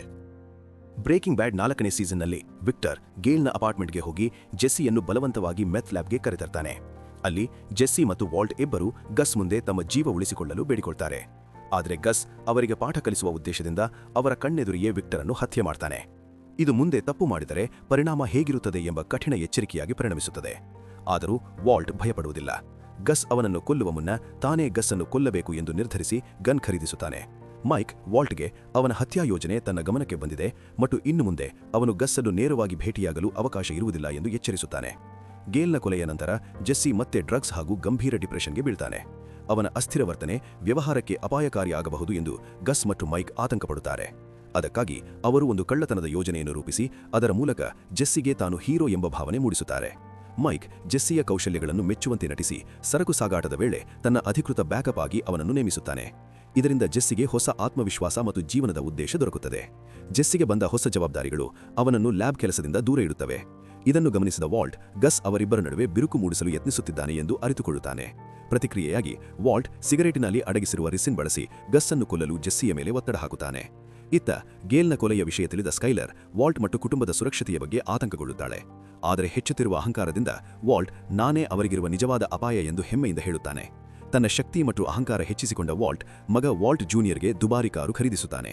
ಆದರೆ ಇದರಿಂದ ಡ್ರಗ್ ಹಣದ ಮೇಲೆ ಅನುಮಾನ ಮೂಡಬಹುದು ಎಂದು ಅರಿತ ಸ್ಕೈಲರ್ ಮಗನ ಕಣ್ಣಲ್ಲಿ ಕೆಟ್ಟವಳಾಗಲು ಸಿದ್ಧಳಾಗಿ ಕಾರನ್ನು ಹಿಂತಿರುಗಿಸಲು ವಾಲ್ಟ್ಗೆ ಒತ್ತಾಯಿಸುತ್ತಾಳೆ. ಈ ನಡುವೆ ಸ್ಕೈಲರ್ ಸಂಬಂಧ ಹೊಂದಿದ್ದ ಟೆಡ್ ಬೆನೆಕೆನ ತೆರಿಗೆ ಮೋಸವನ್ನು ಐಆರ್ಎಸ್ ಪತ್ತೆ ಹಚ್ಚುತ್ತದೆ. ಅವನನ್ನು ಜೈಲಿನಿಂದ ಉಳಿಸಲು ಸ್ಕೈಲರ್ ವಾಲ್ಟ್ ಅಡಗಿಟ್ಟಿದ್ದ $600,000 ಹಣವನ್ನು ಟೆಡ್ಗೆ ಕೊಡುತ್ತಾಳೆ. ಆದರೆ ಟೆಡ್ ಆ ಹಣವನ್ನು ಸಾಲ ತೀರಿಸುವ ಬದಲು ವೈಭವದ ಖರ್ಚಿಗೆ ಬಳಸುತ್ತಾನೆ. ಬೇಸತ್ತ ಸ್ಕೈಲರ್ ಸಾಲ್ ಗುಡ್ಮನ್ ನೆರವು ಕೇಳುತ್ತಾಳೆ. ಸಾಲ್ ತನ್ನ ಸಹಾಯಕರಾದ ಹುಯೇಲ್ ಮತ್ತು ಕುಬಿಯನ್ನು ಕಳುಹಿಸಿ ಟೆಡ್ ಅನ್ನು ಬೆದರಿಸುತ್ತಾನೆ. ಓಡಿ ಹೋಗಲು ಯತ್ನಿಸುವ ವೇಳೆ ಟೆಡ್ ಎಡವಿಬಿದ್ದು ಕುತ್ತಿಗೆ ಮುರಿದುಕೊಂಡು ಶಾಶ್ವತವಾಗಿ ಅಂಗವಿಕಲನಾಗುತ್ತಾನೆ. ಹ್ಯಾಂಕ್ ಮತ್ತೆ ನಡೆಯಲು ಪ್ರಯತ್ನಿಸಿದರೂ ಅವನು ತೀವ್ರ ಡಿಪ್ರೆಷನ್ಗೆ ಒಳಗಾಗಿ ಮೇರಿ ಜೊತೆ ಭಾವನಾತ್ಮಕವಾಗಿ ದೂರವಾಗುತ್ತಾನೆ. ಮೇರಿ ತನ್ನ ಹಳೆಯ ಕಳ್ಳತನದ ಅಭ್ಯಾಸಕ್ಕೆ ಮರಳುತ್ತಾಳೆ. ಹ್ಯಾಂಕ್ ಖನಿಜಗಳನ್ನು ಸಂಗ್ರಹಿಸುವ ಹವ್ಯಾಸ ಬೆಳೆಸಿಕೊಳ್ಳುತ್ತಾನೆ. ಹ್ಯಾಂಕ್ ಮನಸ್ಸು ಚೇತರಿಸಿಕೊಳ್ಳಲು ಅವನ ಡಿಟೆಕ್ಟಿವ್ ಸ್ನೇಹಿತ ಗೇಲ್ ಬೊಟಿಚರ್ನ ಲ್ಯಾಡ್ ನೋಟ್ಸ್ ನೀಡುತ್ತಾನೆ. ಅವುಗಳನ್ನು ನೋಡಿ ಹ್ಯಾಂಕ್ ಗೇಲ್ನೇ ಹೈಸನ್ಬರ್ಗ್ ಇರಬಹುದೆಂದು ಅನುಮಾನಿಸುತ್ತಾನೆ. ಆದರೆ ವಾಲ್ಟ್ ಗೇಲ್ ಮತ್ತೊಬ್ಬರ ಕೆಲಸವನ್ನು ನಕಲಿಸುತ್ತಿದ್ದಾನೆ ಎಂದು ತೋರಿಸುತ್ತಾನೆ. ವಾಲ್ಟ್ನ ಈ ಅಹಂಕಾರದ ಮಾತುಗಳು ಹ್ಯಾಂಕ್ಗೆ ತನಿಖೆ ಮುಂದುವರಿಸಲು ಇನ್ನಷ್ಟು ಪ್ರೇರಣೆ ನೀಡುತ್ತವೆ. ಹ್ಯಾಂಕ್ ಗೇಲ್ ಮತ್ತು ಲೋಸ್ ಪೊಬೂಸ್ ಹರ್ಮಾನೋಸ್ ನಡುವಿನ ಸಂಪರ್ಕವನ್ನು ಪತ್ತೆಹಚ್ಚಿ ಗಸ್ ಫ್ರಿಂಗ್ ಮೇಲೂ ಶಂಕೆ ಇಡುತ್ತಾನೆ. ಗಸ್ ಅಪಾರ್ಟ್ಮೆಂಟ್ನಲ್ಲಿ ಗಸ್ನ ಬೆರಳಚ್ಚುಗಳು ಸಿಕ್ಕಿವೆ ಎಂಬುದು ತಿಳಿದುಬರುತ್ತದೆ. ಅವನು ಗಸ್ನ ಪೋಷಕ ಸಂಸ್ಥೆಯಾದ ಮ್ಯಾಡ್ರಿಗಲ್ ಎಲೆಕ್ಟ್ರೋಮೋಟಿವ್ ಬಗ್ಗೆ ತನಿಖೆ ನಡೆಸುತ್ತಾನೆ. ಆದರೆ ಚತುರನಾದ ಗಸ್ ಡಿಇಎ ಮುಂದೆ ತನ್ನ ಹೆಸರು ಶುದ್ಧವಾಗಿರುವಂತೆ ತೋರಿಸಿಕೊಳ್ಳುತ್ತಾನೆ. ಆದರೂ ಹ್ಯಾಂಕ್ ಅನುಮಾನ ಬಿಡದೆ ತನಿಖೆ ಮುಂದುವರಿಸುತ್ತಾನೆ. ಇತ್ತ ಗಸ್ನ ಡ್ರಗ್ ಸಾಗಣೆಗಳಿಗೆ ಮೆಕ್ಸಿಕನ್ ಕಾರ್ಟೆಲ್ ದಾಳಿ ನಡೆಸುತ್ತದೆ. ಪರಿಸ್ಥಿತಿ ತೀವ್ರವಾಗುತ್ತಿದ್ದಂತೆ ಗಸ್ ತನ್ನ ಪ್ರದೇಶ ಹಂಚಿಕೊಳ್ಳಲು ಒಪ್ಪಿ ಜೆಸ್ಸಿಯನ್ನು ಮೆಕ್ಸಿಕೋಗೆ ಕಳುಹಿಸಿ ಬ್ಲೂ ಸ್ಕೈ ತಯಾರಿಸುವುದನ್ನು ಕಲಿಸಲು ತೀರ್ಮಾನಿಸುತ್ತಾನೆ. ಜೆಸ್ಸಿ ಸಹಾಯಕ್ಕಾಗಿ ವಾಲ್ಟನ್ನು ಸಂಪರ್ಕಿಸಿದಾಗ ವಾಲ್ಟ್ ಗಸ್ ಅನ್ನು ಕೊಲ್ಲಲು ಅವನು ವಿಫಲವಾದುದನ್ನು ನೆನಪಿಸಿ ಅವನನ್ನು ತಿರಸ್ಕರಿಸುತ್ತಾನೆ. ಇದರಿಂದ ಅವರಿಬ್ಬರ ಸಂಬಂಧ ಸಂಪೂರ್ಣವಾಗಿ ಕುಸಿಯುತ್ತದೆ. ವಾಸ್ತವವಾಗಿ ಗಸ್ ಮೆಕ್ಸಿಕನ್ ಕಾರ್ಟೆಲ್ ಅನ್ನು ನಾಶ ಮಾಡುವ ಯೋಜನೆಯನ್ನು ದಶಕಗಳಿಂದ ರೂಪಿಸಿದ್ದ. ಕಾರ್ಟೆಲ್ ನಾಯಕ ಡಾನ್ ಎಲಾಡಿಯೋ ಗಸ್ನ ಪ್ರಿಯತಮ ಹಾಗೂ ಮೊದಲ ಮೆತ್ ಪಾಲುದಾರ ಮ್ಯಾಕ್ಸ್ ಅನ್ನು ಕೊಲ್ಲಿಸಿದ್ದೇ ಇದಕ್ಕೆ ಕಾರಣ. ಪ್ರತೀಕಾರಕ್ಕಾಗಿ ಗಸ್ ಡಾನ್ ಎಲಾಡಿಯೋ ಹಾಗೂ ಅವನ ಸಹಾಯಕರಿಗೆ ವಿಷ ಹಾಕಿ ಸಂಪೂರ್ಣ ಕಾರ್ಟೆಲ್ ಅನ್ನು ಕೊನೆಗೊಳಿಸುತ್ತಾನೆ. ಜೋಕಿನ್ ಸಲಾಮಾಂಕಾ ದಾಳಿಯ ವೇಳೆ ಜೆಸ್ಸಿ ಗಸ್ ಮತ್ತು ಮೈಕ್ರನ್ನು ರಕ್ಷಿಸಲು ಜೋಕಿನ್ ಅನ್ನು ಕೊಲ್ಲುತ್ತಾನೆ. ನಂತರ ಗಸ್ ಜೆಸ್ಸಿಯನ್ನು ಹೆಕ್ಟರ್ ಸಲಾಮಾಂಕಾ ಇರುವ ನರ್ಸಿಂಗ್ ಹೋಮ್ಗೆ ಕರೆದುಕೊಂಡು ಹೋಗಿ ಅವನ ಕುಟುಂಬದ ಎಲ್ಲರೂ ಸತ್ತಿದ್ದಾರೆ ಎಂದು ಗರ್ವದಿಂದ ತೋರಿಸುತ್ತಾನೆ. ಜೆಸ್ಸಿಯ ನಿಷ್ಠೆಯಿಂದ ಮೆಚ್ಚಿದ ಗಸ್ ಅವನನ್ನು ವಾಲ್ಟ್ಗಿಂತ ಮೇಲಾಗಿ ಹೊಸ ಮುಖ್ಯ ಮೆತ್ತುಕುಕ್ಕಾಗಿ ನೇಮಿಸುತ್ತಾನೆ. ವಾಲ್ಟ್ ಅನ್ನು ಅಪಹರಿಸಿ ಮರಳುಗಾಡಿಗೆ ಕರೆದುಕೊಂಡು ಹೋಗಿ ಕೆಲಸದಿಂದ ತೆಗೆದುಹಾಕಿ ಹ್ಯಾಂಕ್ ತನಿಖೆ ಮುಂದುವರೆಸಿದರೆ ಕೊಲ್ಲುವುದಾಗಿ ಬೆದರಿಕೆ ಹಾಕುತ್ತಾನೆ. ವಾಲ್ಟ್ ಹಸ್ತಕ್ಷೇಪ ಮಾಡಿದರೆ ಅವನ ಕುಟುಂಬವನ್ನೇ ಕೊಲ್ಲುವುದಾಗಿ ಎಚ್ಚರಿಸುತ್ತಾನೆ. ಆದರೂ ವಾಲ್ಟ್ ಗಸ್ ಆದೇಶ ಉಲ್ಲಂಘಿಸಿ ಡಿಇಎಗೆ ಹ್ಯಾಂಕ್ ಅಪಾಯದಲ್ಲಿದ್ದಾನೆ ಎಂದು ತಿಳಿಸುತ್ತಾನೆ. ನಂತರ ಕುಟುಂಬವನ್ನು ಕಣ್ಮರೆಯಾಗಿಸಲು ಸಾಲ್ ಗುಡ್ಮನ್ ಬಳಿ ಸಹಾಯ ಕೇಳುತ್ತಾನೆ. ಆದರೆ ಅವನು $500,000 ತರಲು ಹೋದಾಗ ಸ್ಕೈಲರ್ ಆ ಹಣವನ್ನು ಈಗಾಗಲೇ ಟೆಡ್ಗೆ ಕೊಟ್ಟಿದ್ದಾಳೆ ಎಂಬುದು ಗೊತ್ತಾಗುತ್ತದೆ. ಇದರಿಂದ ಅವರ ಸ್ಥಿತಿ ಇನ್ನಷ್ಟು ಅಪಾಯಕಾರಿಯಾಗುತ್ತದೆ. ಈ ನಡುವೆ ಜೆಸ್ಸಿಯ ಪ್ರೇಯಸಿ ಆಂಡ್ರಿಯಾದ ಮಗ ಬ್ರಾಕ್ ಗಂಭೀರವಾಗಿ ಅಸ್ವಸ್ಥನಾಗುತ್ತಾನೆ. ಜೆಸ್ಸಿಗೆ ತನ್ನ ರಿಸಿನ್ ಸಿಗರೇಟು ಕಾಣೆಯಾಗಿರುವುದು ಗೊತ್ತಾಗುತ್ತದೆ. ವಾಲ್ಟ್ ಇದನ್ನು ಗಸ್ನ ಕೆಲಸವೆಂದು ಹೇಳಿ ಜೆಸ್ಸಿಯನ್ನು ತನ್ನ ಕಡೆಗೆ ತಿರುಗಿಸುತ್ತಾನೆ. ಗಸ್ ಟೊಮಾಸ್ನ ಸಾವಿಗೆ ಅವಕಾಶ ನೀಡಿದ್ದನ್ನು ನೆನಪಿಸಿಕೊಂಡ ಜೆಸ್ಸಿ ವಾಲ್ಟ್ ಮಾತುಗಳನ್ನು ನಂಬಿ ಗಸ್ ಅನ್ನು ಕೊಲ್ಲಲು ಒಪ್ಪುತ್ತಾನೆ. ಜೆಸ್ಸಿ ಗಸ್ ಭದ್ರತೆಯಿಲ್ಲದೆ ಇರುವ ಏಕೈಕ ಸ್ಥಳ ಹೆಕ್ಟರ್ ಸಲಾಮಾಂಕಾ ಇರುವ ನರ್ಸಿಂಗ್ ಹೋಮ್ ಎಂದು ವಾಲ್ಟ್ಗೆ ತಿಳಿಸುತ್ತಾನೆ. ವಾಲ್ಟ್ ಮತ್ತು ಹೆಕ್ಟರ್ ಒಪ್ಪಂದ ಮಾಡಿಕೊಂಡು ಗಸ್ ಭೇಟಿಗೆ ಬಂದಾಗ ವೀಲ್ಚೇರ್ಗೆ ಅಳವಡಿಸಿದ ಬಾಂಬ್ ಸ್ಫೋಟಗೊಳ್ಳುತ್ತದೆ. ಅದರಲ್ಲಿ ಗಸ್ ಮತ್ತು ಹೆಕ್ಟರ್ ಇಬ್ಬರೂ ಸಾವನ್ನಪ್ಪುತ್ತಾರೆ. ಗಸ್ ಸತ್ತ ನಂತರ ವಾಲ್ಟ್ ಮತ್ತು ಜೆಸ್ಸಿ ತಮ್ಮ ಸಾಕ್ಷ್ಯಗಳನ್ನು ಅಳಿಸಲು ಮೆತ್ ಲ್ಯಾಬ್ಗೆ ಬೆಂಕಿ ಹಚ್ಚುತ್ತಾರೆ. ಬಳಿಕ ಬ್ರಾಕ್ ಅಸ್ವಸ್ಥನಾಗಿದ್ದದ್ದು ಲಿಲಿ ಆಫ್ ದ ವ್ಯಾಲಿ ಎಂಬ ವಿಷಕಾರಿ ಹೂವಿನಿಂಗ ಎಂಬ ಸತ್ಯ ಜೆಸ್ಸಿಗೆ ತಿಳಿದುಬರುತ್ತದೆ. ಅಂದರೆ ಗಸ್ ಬ್ರಾಕ್ಗೆ ವಿಷ ಹಾಕಿರಲಿಲ್ಲ ಎಂಬುದು ಜೆಸ್ಸಿಗೆ ಗೊತ್ತಾಗುತ್ತದೆ. ವಾಸ್ತವವಾಗಿ ವಾಲ್ಟ್ ಜೆಸ್ಸಿಯ ಬಳಿ ಇದ್ದ ರೈಸಿನ್ ಸಿಗರೇಟ್ ಅನ್ನು ಕದ್ದುಕೊಂಡು ಬ್ರಾಕ್ಗೆ ಲಿಲಿ ಆಫ್ ದ ವ್ಯಾಲಿ ಮೂಲಕ ವಿಷ ಹಾಕಿದ್ದ. ಇದನ್ನೆಲ್ಲ ವಾಲ್ಟ್ ಮಾಡಿದ್ದದ್ದು ಜೆಸ್ಸಿಯನ್ನು ತನ್ನ ಕಡೆಗೆ ತಂದು ಗಸ್ ಅನ್ನು ಕೊಲ್ಲಲು ಒಪ್ಪಿಸುವುದಕ್ಕಾಗಿ ಎಂಬ ಸತ್ಯ ಬಹಿರಂಗವಾಗುತ್ತದೆ. ಬ್ರೇಕಿಂಗ್ ಬ್ಯಾಡ್ನ 5ನೇ ಸೀಸನ್ನಲ್ಲಿ ಗಸ್ ಫ್ರಿಂಗ್ನ ಸಾವಿನ ಬಳಿಕ ಸಾಲ್ ಗುಡ್ಮನ್ ವಾಲ್ಟ್ನ ಮೇಲೆ ಕೋಪಗೊಂಡು ಅವನೊಂದಿಗೆ ವ್ಯವಹಾರವನ್ನು ಅಂತ್ಯಗೊಳಿಸಲು ಯತ್ನಿಸುತ್ತಾನೆ. ಆದರೆ ತನ್ನ ಅಹಂಕಾರ ಮತ್ತು ದುಷ್ಟತೆಯಲ್ಲಿ ಮುಳುಗಿರುವ ವಾಲ್ಟ್ ಸಾಲ್ ತನ್ನ ಜೊತೆಯಲ್ಲೇ ಮುಂದುವರಿಯಬೇಕು ಎಂದು ಬಲವಂತ ಮಾಡುತ್ತಾನೆ. ಗಸ್ ಇಲ್ಲದಿರುವುದರಿಂದ ಈಗ ಸುರಕ್ಷಿತವಾಗಿ ಮೆತ್ ತಯಾರಿಕೆಯಿಂದ ನಿವೃತ್ತನಾಗಬಹುದು ಎಂದು ಸಾಲ್ ಸಲಹೆ ನೀಡುತ್ತಾನೆ. ಆದರೆ ಸ್ಕೈಲರ್ ವಾಲ್ಟ್ನ ಹಣವನ್ನು ಹ್ಯಾಂಕ್ನ ವೈದ್ಯಕೀಯ ವೆಚ್ಚಗಳಿಗೆ ಮತ್ತು ಟೆಡ್ನ ತೆರಿಗೆ ಸಮಸ್ಯೆಗಳಿಗೆ ಬಳಸಿರುವುದರಿಂದ ನಿವೃತ್ತಿಗೆ ಅಗತ್ಯವಾದ ಹಣ ವಾಲ್ಟ್ ಬಳಿ ಇರುವುದಿಲ್ಲ. ಇನ್ನೊಂದು ಕಡೆ ಮೈಕ್ ಕೂಡ ಗಸ್ನ ಸಾವಿನಿಂದ ಆಕ್ರೋಶಗೊಂಡಿರುತ್ತಾನೆ. ಡಿಇಎ ಈಗ ಗಸ್ನ ಸಂಪೂರ್ಣ ಕಾರ್ಯಾಚರಣೆಯ ಮೇಲೆ ಗಂಭೀರ ತನಿಖೆ ನಡೆಸುತ್ತಿದೆ. ಇದರಿಂದ ಎಲ್ಲರೂ ಬಂಧನಕ್ಕೊಳಗಾಗುವ ಸಾಧ್ಯತೆ ಇದೆ ಎಂದು ಅವನು ವಾಲ್ಟ್ ಮತ್ತು ಜೆಸ್ಸಿಗೆ ಎಚ್ಚರಿಕೆ ನೀಡುತ್ತಾನೆ. ಗಸ್ನ ಲ್ಯಾಪ್ಟಾಪ್ ಪೊಲೀಸ್ ವಶದಲ್ಲಿರುವುದರಿಂದ ವಾಲ್ಟ್ ಮತ್ತು ಜೆಸ್ಸಿ ಅದನ್ನು ಹೊರಗಿನಿಂದಲೇ ನಾಶ ಮಾಡಲು ಎಲೆಕ್ಟ್ರೋಮ್ಯಾಗ್ನೆಟ್ ಬಳಸಿ ಯೋಜನೆ ರೂಪಿಸುತ್ತಾರೆ. ನಂತರ ವಾಲ್ಟ್ ಮೈಕ್ ಅನ್ನು ಸಂಪರ್ಕಿಸಿ ತನ್ನ ಮತ್ತು ಜೆಸ್ಸಿಯೊಂದಿಗೆ ಹೊಸ ಮೆತ್ ಕಾರ್ಯಾಚರಣೆಗೆ ಸೇರಿಕೊಳ್ಳುವಂತೆ ಪ್ರಸ್ತಾಪ ಮಾಡುತ್ತಾನೆ. ಆದರೆ ವಾಲ್ಟ್ ಚಂಚಲ ಮತ್ತು ನಂಬಿಕೆಗೆ ಅರ್ಹನಲ್ಲ ಎಂದು ಭಾವಿಸಿದ ಮೈಕ್ ಆ ಆಫರ್ ಅನ್ನು ತಿರಸ್ಕರಿಸುತ್ತಾನೆ. ಆದರೆ ಡಿಇಎ ಗಸ್ಗೆ ಸೇರಿದ ಎಲ್ಲಾ ಆಸ್ತಿಗಳನ್ನು ಮೈಕ್ ತನ್ನ ಮೊಮ್ಮಗಳು ಕೇಲಿಗಾಗಿ ಉಳಿಸಿದ್ದ $2 ಮಿಲಿಯನ್ ಸಹಿತ ಫ್ರೀಸ್ ಮಾಡಿದಾಗ ಮೈಕ್ಗೆ ಬೇರೆ ಆಯ್ಕೆಯೇ ಉಳಿಯುವುದಿಲ್ಲ. ಹೀಗಾಗಿ ಅವನು ವಾಲ್ಟ್ನ ಹೊಸ ಮೆತ್ ವ್ಯವಹಾರಕ್ಕೆ ಸೇರಬೇಕಾಗುತ್ತದೆ. ಮೈಕ್ ಮ್ಯಾಡ್ರಿಗಲ್ ಎಲೆಕ್ಟ್ರೋಮೋಟಿವ್ನ ಶೇಡಿ ಎಕ್ಸಿಕ್ಯೂಟಿವ್ ಲಿಡಿಯಾ ರೋಡಾರ್ಟೆ ಕ್ವೆಲ್ ಅನ್ನು ಬೆದರಿಸಿ ಗಸ್ಗೆ ನೀಡುತ್ತಿದ್ದಂತೆ ಈಗ ವಾಲ್ಟ್ಗೆ ಮೆಥಿಲಮೈನ್ ಸರಬರಾಜು ಮಾಡಲು ಒಪ್ಪಿಸುತ್ತಾನೆ. ಬ್ಲೂ ಸ್ಕೈ ಮೆತ್ ತಯಾರಿಕೆಗೆ ಹೊಸ ಸ್ಥಳ ಅಗತ್ಯವಾದಾಗ ವಾಲ್ಟ್, ಜೆಸ್ಸಿ ಮತ್ತು ಮೈಕ್ ವಾಮೋನೋಸ್ ಪೆಸ್ಟ್ ಕಂಟ್ರೋಲ್ ಎಂಬ ಕಂಪನಿಯನ್ನು ಕವರಪ್ ಮಾಡಿಕೊಂಡು ಕಾರ್ಯನಿರ್ವಹಿಸುತ್ತಾರೆ. ಕೀಟನಾಶಕ ಕೆಲಸ ಮಾಡುತ್ತಿರುವಂತೆ ನಟಿಸಿ ಗ್ರಾಹಕರಿಗೆ ತಿಳಿಯದೆ ಅವರ ಮನೆಗಳಲ್ಲೇ ಗುಪ್ತವಾಗಿ ಮೆತ್ ತಯಾರಿಸುತ್ತಾರೆ. ಈ ನಡುವೆ ಹೈಸೆನ್ಬರ್ಗ್ ಎಂಬ ವ್ಯಕ್ತಿಯೇ ತನ್ನ ಪತಿಯಾಗಿರುವುದರಿಂದ ಭಯಗೊಂಡ ಸ್ಕೈಲರ್ ತೀವ್ರ ಪ್ಯಾನಿಕ್ ಅಟ್ಯಾಕ್ಗಳಿಂದ ಬಳಲುತ್ತಾಳೆ. ಒಂದು ಕಠಿಣ ಜಗಳದಲ್ಲಿ ಅವಳು ವಾಲ್ಟ್ಗೆ ಅವನ ಕ್ಯಾನ್ಸರ್ ಮರಳಿ ಬಂದು ಅವನನ್ನು ಕೊಲ್ಲಲಿ ಎಂದು ಬಯಸುವುದಾಗಿ ಹೇಳುತ್ತಾಳೆ. ಮಕ್ಕಳನ್ನು ಅಪಾಯದಿಂದ ದೂರವಿಡಲು ಸ್ಕೈಲರ್ ವಾಲ್ಟ್ ಜೂನಿಯರ್ ಮತ್ತು ಹಾಲಿಯನ್ನು ಹ್ಯಾಂಕ್ ಹಾಗೂ ಮೇರಿಯ ಮನೆಗೆ ಕಳುಹಿಸುತ್ತಾಳೆ. ಹೊರಗಿಂದ ನೋಡಿದರೆ ಇದು ಟೆಡ್ ಜೊತೆಗಿನ ಸಂಬಂಧದಿಂದ ಉಂಟಾದ ದಾಂಪತ್ಯ ಸಮಸ್ಯೆಯಂತೆ ಕಾಣುತ್ತದೆ. ಆದರೆ ನಿಜವಾಗಿ ಅವಳು ಮಕ್ಕಳನ್ನು ಅಪಾಯಕಾರಿ ವಾಲ್ಟ್ನಿಂದ ರಕ್ಷಿಸಲು ಈ ನಿರ್ಧಾರ ಕೈಗೊಳ್ಳುತ್ತಾಳೆ. ಇನ್ನೊಂದು ಕಡೆ ಗಸ್ ಫ್ರಿಂಗ್ ತನಿಖೆಯ ಪರಿಣಾಮವಾಗಿ ಹ್ಯಾಂಕ್ ಡಿಇಎಯಲ್ಲಿ ಪ್ರಮೋಷನ್ ಪಡೆಯುತ್ತಾನೆ. ಅವನು ಗಸ್ ಮತ್ತು ಮ್ಯಾಡ್ರಿಗಲ್ ಎಲೆಕ್ಟ್ರೋಮೋಟಿವ್ ನಡುವಿನ ಸಂಬಂಧವನ್ನು ಇನ್ನಷ್ಟು ಆಳವಾಗಿ ತನಿಖೆ ಮಾಡುತ್ತಾನೆ. ಡಿಇಎ ಲಿಡಿಯಾದ ಮೆಥಿಲಮೈನ್ ಸಾಗಾಟಗಳ ಮೇಲೆ ಟ್ರ್ಯಾಕರ್ ಅಳವಡಿಸಿದಾಗ ವಾಲ್ಟ್ನ ತಂಡಕ್ಕೆ ಹೊಸ ಬ್ಲೂ ಸ್ಕೈ ಮೂಲ ಹುಡುಕಬೇಕಾದ ಪರಿಸ್ಥಿತಿ ಎದುರಾಗುತ್ತದೆ. ಲಿಡಿಯಾ ಒಂದು ರೈಲಿನಲ್ಲಿ ಅಪಾರ ಪ್ರಮಾಣದ ಮೆಥಿಲಮೈನ್ ಸಾಗಿಸಲಾಗುತ್ತಿದೆ ಎಂದು ವಾಲ್ಟ್ಗೆ ತಿಳಿಸುತ್ತಾಳೆ. ವಾಲ್ಟ್, ಜೆಸ್ಸಿ ಮತ್ತು ಮೈಕ್ ವಾಮೋನೋಸ್ ಪೆಸ್ಟ್ ಕಂಟ್ರೋಲ್ನ ಅಪರಾಧ ಹಿನ್ನೆಲೆಯ ಉದ್ಯೋಗಿ ಟಾಡ್ ಆಲ್ಕ್ವಿಸ್ ಜೊತೆ ಸೇರಿ ರೈಲು ದರೋಡೆ ಯೋಜನೆ ರೂಪಿಸುತ್ತಾರೆ. ದರೋಡೆ ಯಶಸ್ವಿಯಾಗುತ್ತದೆ. ಆದರೆ ಸಂಭ್ರಮದ ಕ್ಷಣದಲ್ಲಿ ಅವರನ್ನು ನೋಡಿದ ಒಬ್ಬ ಚಿಕ್ಕ ಹುಡುಗನನ್ನು ಟಾಡ್ ಯಾವುದೇ ಪಶ್ಚಾತ್ತಾಪವಿಲ್ಲದೆ ಹತ್ಯೆ ಮಾಡುತ್ತಾನೆ. ಟಾಡ್ನ ಈ ಕ್ರೂರ ಕೃತ್ಯ ಜೆಸ್ಸಿಯನ್ನು ತೀವ್ರವಾಗಿ ಕಾಡುತ್ತದೆ. ಆದರೆ ವಾಲ್ಟ್ ತೋರಿಸುವ ನಿರ್ಲಕ್ಷ್ಯ ಜೆಸ್ಸಿಯನ್ನು ಕೊನೆಗೂ ವಾಲ್ಟ್ ಜೊತೆಯ ಪಾಲುದಾರಿಕೆಯನ್ನು ಮುಗಿಸಲು ಪ್ರೇರೇಪಿಸುತ್ತದೆ. ಡಿಇಎ ತನಿಖೆಯಿಂದ ದೂರವಿರಲು ಮೈಕ್ ಕೂಡ ವ್ಯವಹಾರವನ್ನು ತೊರೆಯಲು ತೀರ್ಮಾನಿಸುತ್ತಾನೆ. ಮೈಕ್ ಮತ್ತು ಜೆಸ್ಸಿ ಮೆಥಿಲಮೈನ್ ಅನ್ನು ಡೆಕ್ಲಾನ್ ಎಂಬ ಪ್ರತಿಸ್ಪರ್ಧಿ ಮೆತ್ ಡೀಲರ್ಗೆ ಮಾರಲು ಯೋಚಿಸುತ್ತಾರೆ. ಇದರಿಂದ ಅವರಿಗೆ ತಲಾ $5 ಮಿಲಿಯನ್ ಸಿಗುತ್ತಿತ್ತು. ಆದರೆ ವಾಲ್ಟ್ ಇದನ್ನು ತಿರಸ್ಕರಿಸಿ ಮೆಥಿಲಮೈನ್ ಅನ್ನು ತನ್ನ ಬಳಿ ಅಡಗಿಸಿಡುತ್ತಾನೆ. ಬದಲಾಗಿ ಡೆಕ್ಲಾನ್ ಜೊತೆ ಒಪ್ಪಂದ ಮಾಡಿಕೊಂಡು ಮೈಕ್ ಮತ್ತು ಜೆಸ್ಸಿಯ ಪಾಲುಗಳನ್ನು ಖರೀದಿಸುವ ಬದಲು ಅವನನ್ನೇ ತನ್ನ ಹೊಸ ವಿತರಕರಾಗಿ ನೇಮಿಸುತ್ತಾನೆ. ಮೈಕ್ ಹ್ಯಾಂಕ್ ಮತ್ತು ಡಿಇಎ ಅವರ ಗಟ್ಟಿಯಾದ ತನಿಖೆಯಿಂದ ತಪ್ಪಿಸಿಕೊಳ್ಳಲು ಪಟ್ಟಣದಿಂದ ಪರಾಯನಾಗಲು ನಿರ್ಧರಿಸುತ್ತಾನೆ. ಆದರೆ ವಾಲ್ಟ್ ಜೆಸ್ಸಿಯನ್ನು ತನ್ನಿಂದ ದೂರ ಬಿಡಲು ಸಿದ್ಧನಿಲ್ಲ. ಜೆಸ್ಸಿಯ ಹಣದ ಪಾಲನ್ನು ತನ್ನ ಬಳಿ ಇಟ್ಟುಕೊಂಡು ಅವನು ಮತ್ತೆ ತನ್ನ ಜೊತೆಯಾಳವಾಗಿಯೇ ಮುಂದುವರಿಯಬೇಕು ಎಂದು ಒತ್ತಾಯಿಸುತ್ತಾನೆ. ಆದರೆ ಜೆಸ್ಸಿ ಹಣಕ್ಕಿಂತಲೂ ತನ್ನ ನೈತಿಕತೆಯನ್ನು ಮೇಲುಗೈಗೊಳಿಸಿ ವಾಲ್ಟ್ನೊಂದಿಗೆ ಇರುವ ಸಹಭಾಗಿತ್ವವನ್ನು ಶಾಶ್ವತವಾಗಿ ಮುಕ್ತಾಯಗೊಳಿಸುತ್ತಾನೆ ಮತ್ತು ತನ್ನ ಪಾಲಿನ ಹಣವನ್ನು ವಾಲ್ಟ್ಗೆ ಬಿಟ್ಟು ಹೋಗುತ್ತಾನೆ. ಇದರಿಂದ ವಾಲ್ಟ್ಗೆ ಬೇರೆ ಮಾರ್ಗವಿಲ್ಲದೆ ಟಾಡ್ ಅನ್ನು ತನ್ನ ಹೊಸ ಮೆತ್ ಸಹಾಯಕನಾಗಿ ಬಳಸಿಕೊಳ್ಳಬೇಕಾಗುತ್ತದೆ. ಪಟ್ಟಣದಿಂದ ಪಲಾಯನ ಮಾಡಲು ಸಿದ್ಧವಾಗಿದ್ದ ಮೈಕ್ ಕೊನೆಯ ಬಾರಿ ವಾಲ್ಟ್ ಮೇಲೆ ನಂಬಿಕೆ ಇಟ್ಟು ತನ್ನ ಅಗತ್ಯ ವಸ್ತುಗಳಿರುವ ಗೋ ಬ್ಯಾಗ್ ತಂದುಕೊಡಲು ಕೇಳುತ್ತಾನೆ. ಆದರೆ ವಾಲ್ಟ್ ಬ್ಯಾಗ್ ಕೊಡುವ ಮೊದಲು ಡಿಇಎ ವಿಚಾರಣೆಯ ಸಮಯದಲ್ಲಿ ಮೌನವಾಗಿರಲು ಗಸ್ ಹಣ ಪಾವತಿಸುತ್ತಿದ್ದ ಜೈಲಿನ ಎಲ್ಲಾ ಸಹಾಯಕರ ಹೆಸರುಗಳನ್ನು ತನಗೆ ಹೇಳಬೇಕೆಂದು ಒತ್ತಾಯಿಸುತ್ತಾನೆ. ಮೈಕ್ ಇದನ್ನು ನಿಷ್ಕಟುತೆಯಿಂದ ತಿರಸ್ಕರಿಸಿ ತನ್ನ ಹಳೆಯ ಸಹೋದ್ಯೋಗಿಗಳಿಗೆ ದ್ರೋಹ ಮಾಡುವುದಿಲ್ಲ ಎಂದು ಹೇಳುತ್ತಾನೆ. ಜೊತೆಗೆ ವಾಲ್ಟ್ನ ಅಹಂಕಾರವೇ ಎಲ್ಲವನ್ನೂ ನಾಶ ಮಾಡುತ್ತಿದೆ ಎಂದು ಎಚ್ಚರಿಸುತ್ತಾನೆ. ಕ್ಷಣಿಕ ಕೋಪದ ಆವೇಶದಲ್ಲಿ ವಾಲ್ಟ್ ಮೈಕ್ಗೆ ಗುಂಡು ಹಾರಿಸುತ್ತಾನೆ.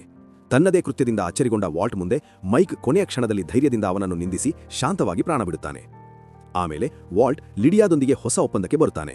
ಅವಳು ಅವನ ಮೆತ್ತನ್ನು ವಿದೇಶಗಳಲ್ಲಿ ವಿತರಿಸಲು ಸಹಕರಿಸುವುದರ ಜೊತೆಗೆ ಮೈಕ್ ಹಣ ನೀಡುತ್ತಿದ್ದ ಗಸ್ನ ಹಳೆಯ ಸಹಾಯಕರ ಪಟ್ಟಿಯನ್ನು ವಾಲ್ಟ್ಗೆ ಒಪ್ಪಿಸುತ್ತಾಳೆ. ಟಾಡ್ ವಾಲ್ಟ್ ಅನ್ನು ತನ್ನ ಮಾವ ಜಾಕ್ಗೆ ಪರಿಚಯಿಸುತ್ತಾನೆ.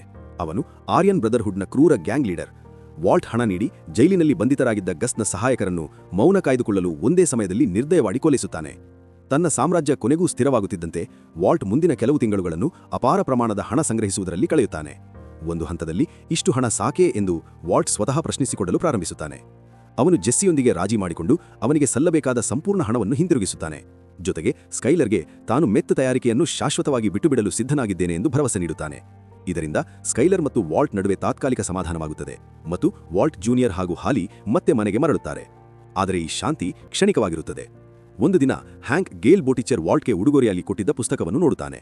ಆ ಒಂದೇ ಸಾಕ್ಷ್ಯದಿಂದ ಕೊನೆಗೂ ವಾಲ್ಟ್ನೇ ಹೈಸೆನ್ಬರ್ಗ್ ಎಂಬ ಸತ್ಯ ಅವನಿಗೆ ಸ್ಪಷ್ಟವಾಗುತ್ತದೆ. ಹ್ಯಾಂಕ್ ತನ್ನ ತನಿಖೆಯನ್ನು ಆರಂಭಿಸಿದ್ದಾನೆ ಎಂಬುದು ಗೊತ್ತಾದಾಗ ವಾಲ್ಟ್ ಅವನಿಗೆ ಬೆದರಿಕೆ ಹಾಕುತ್ತಾನೆ.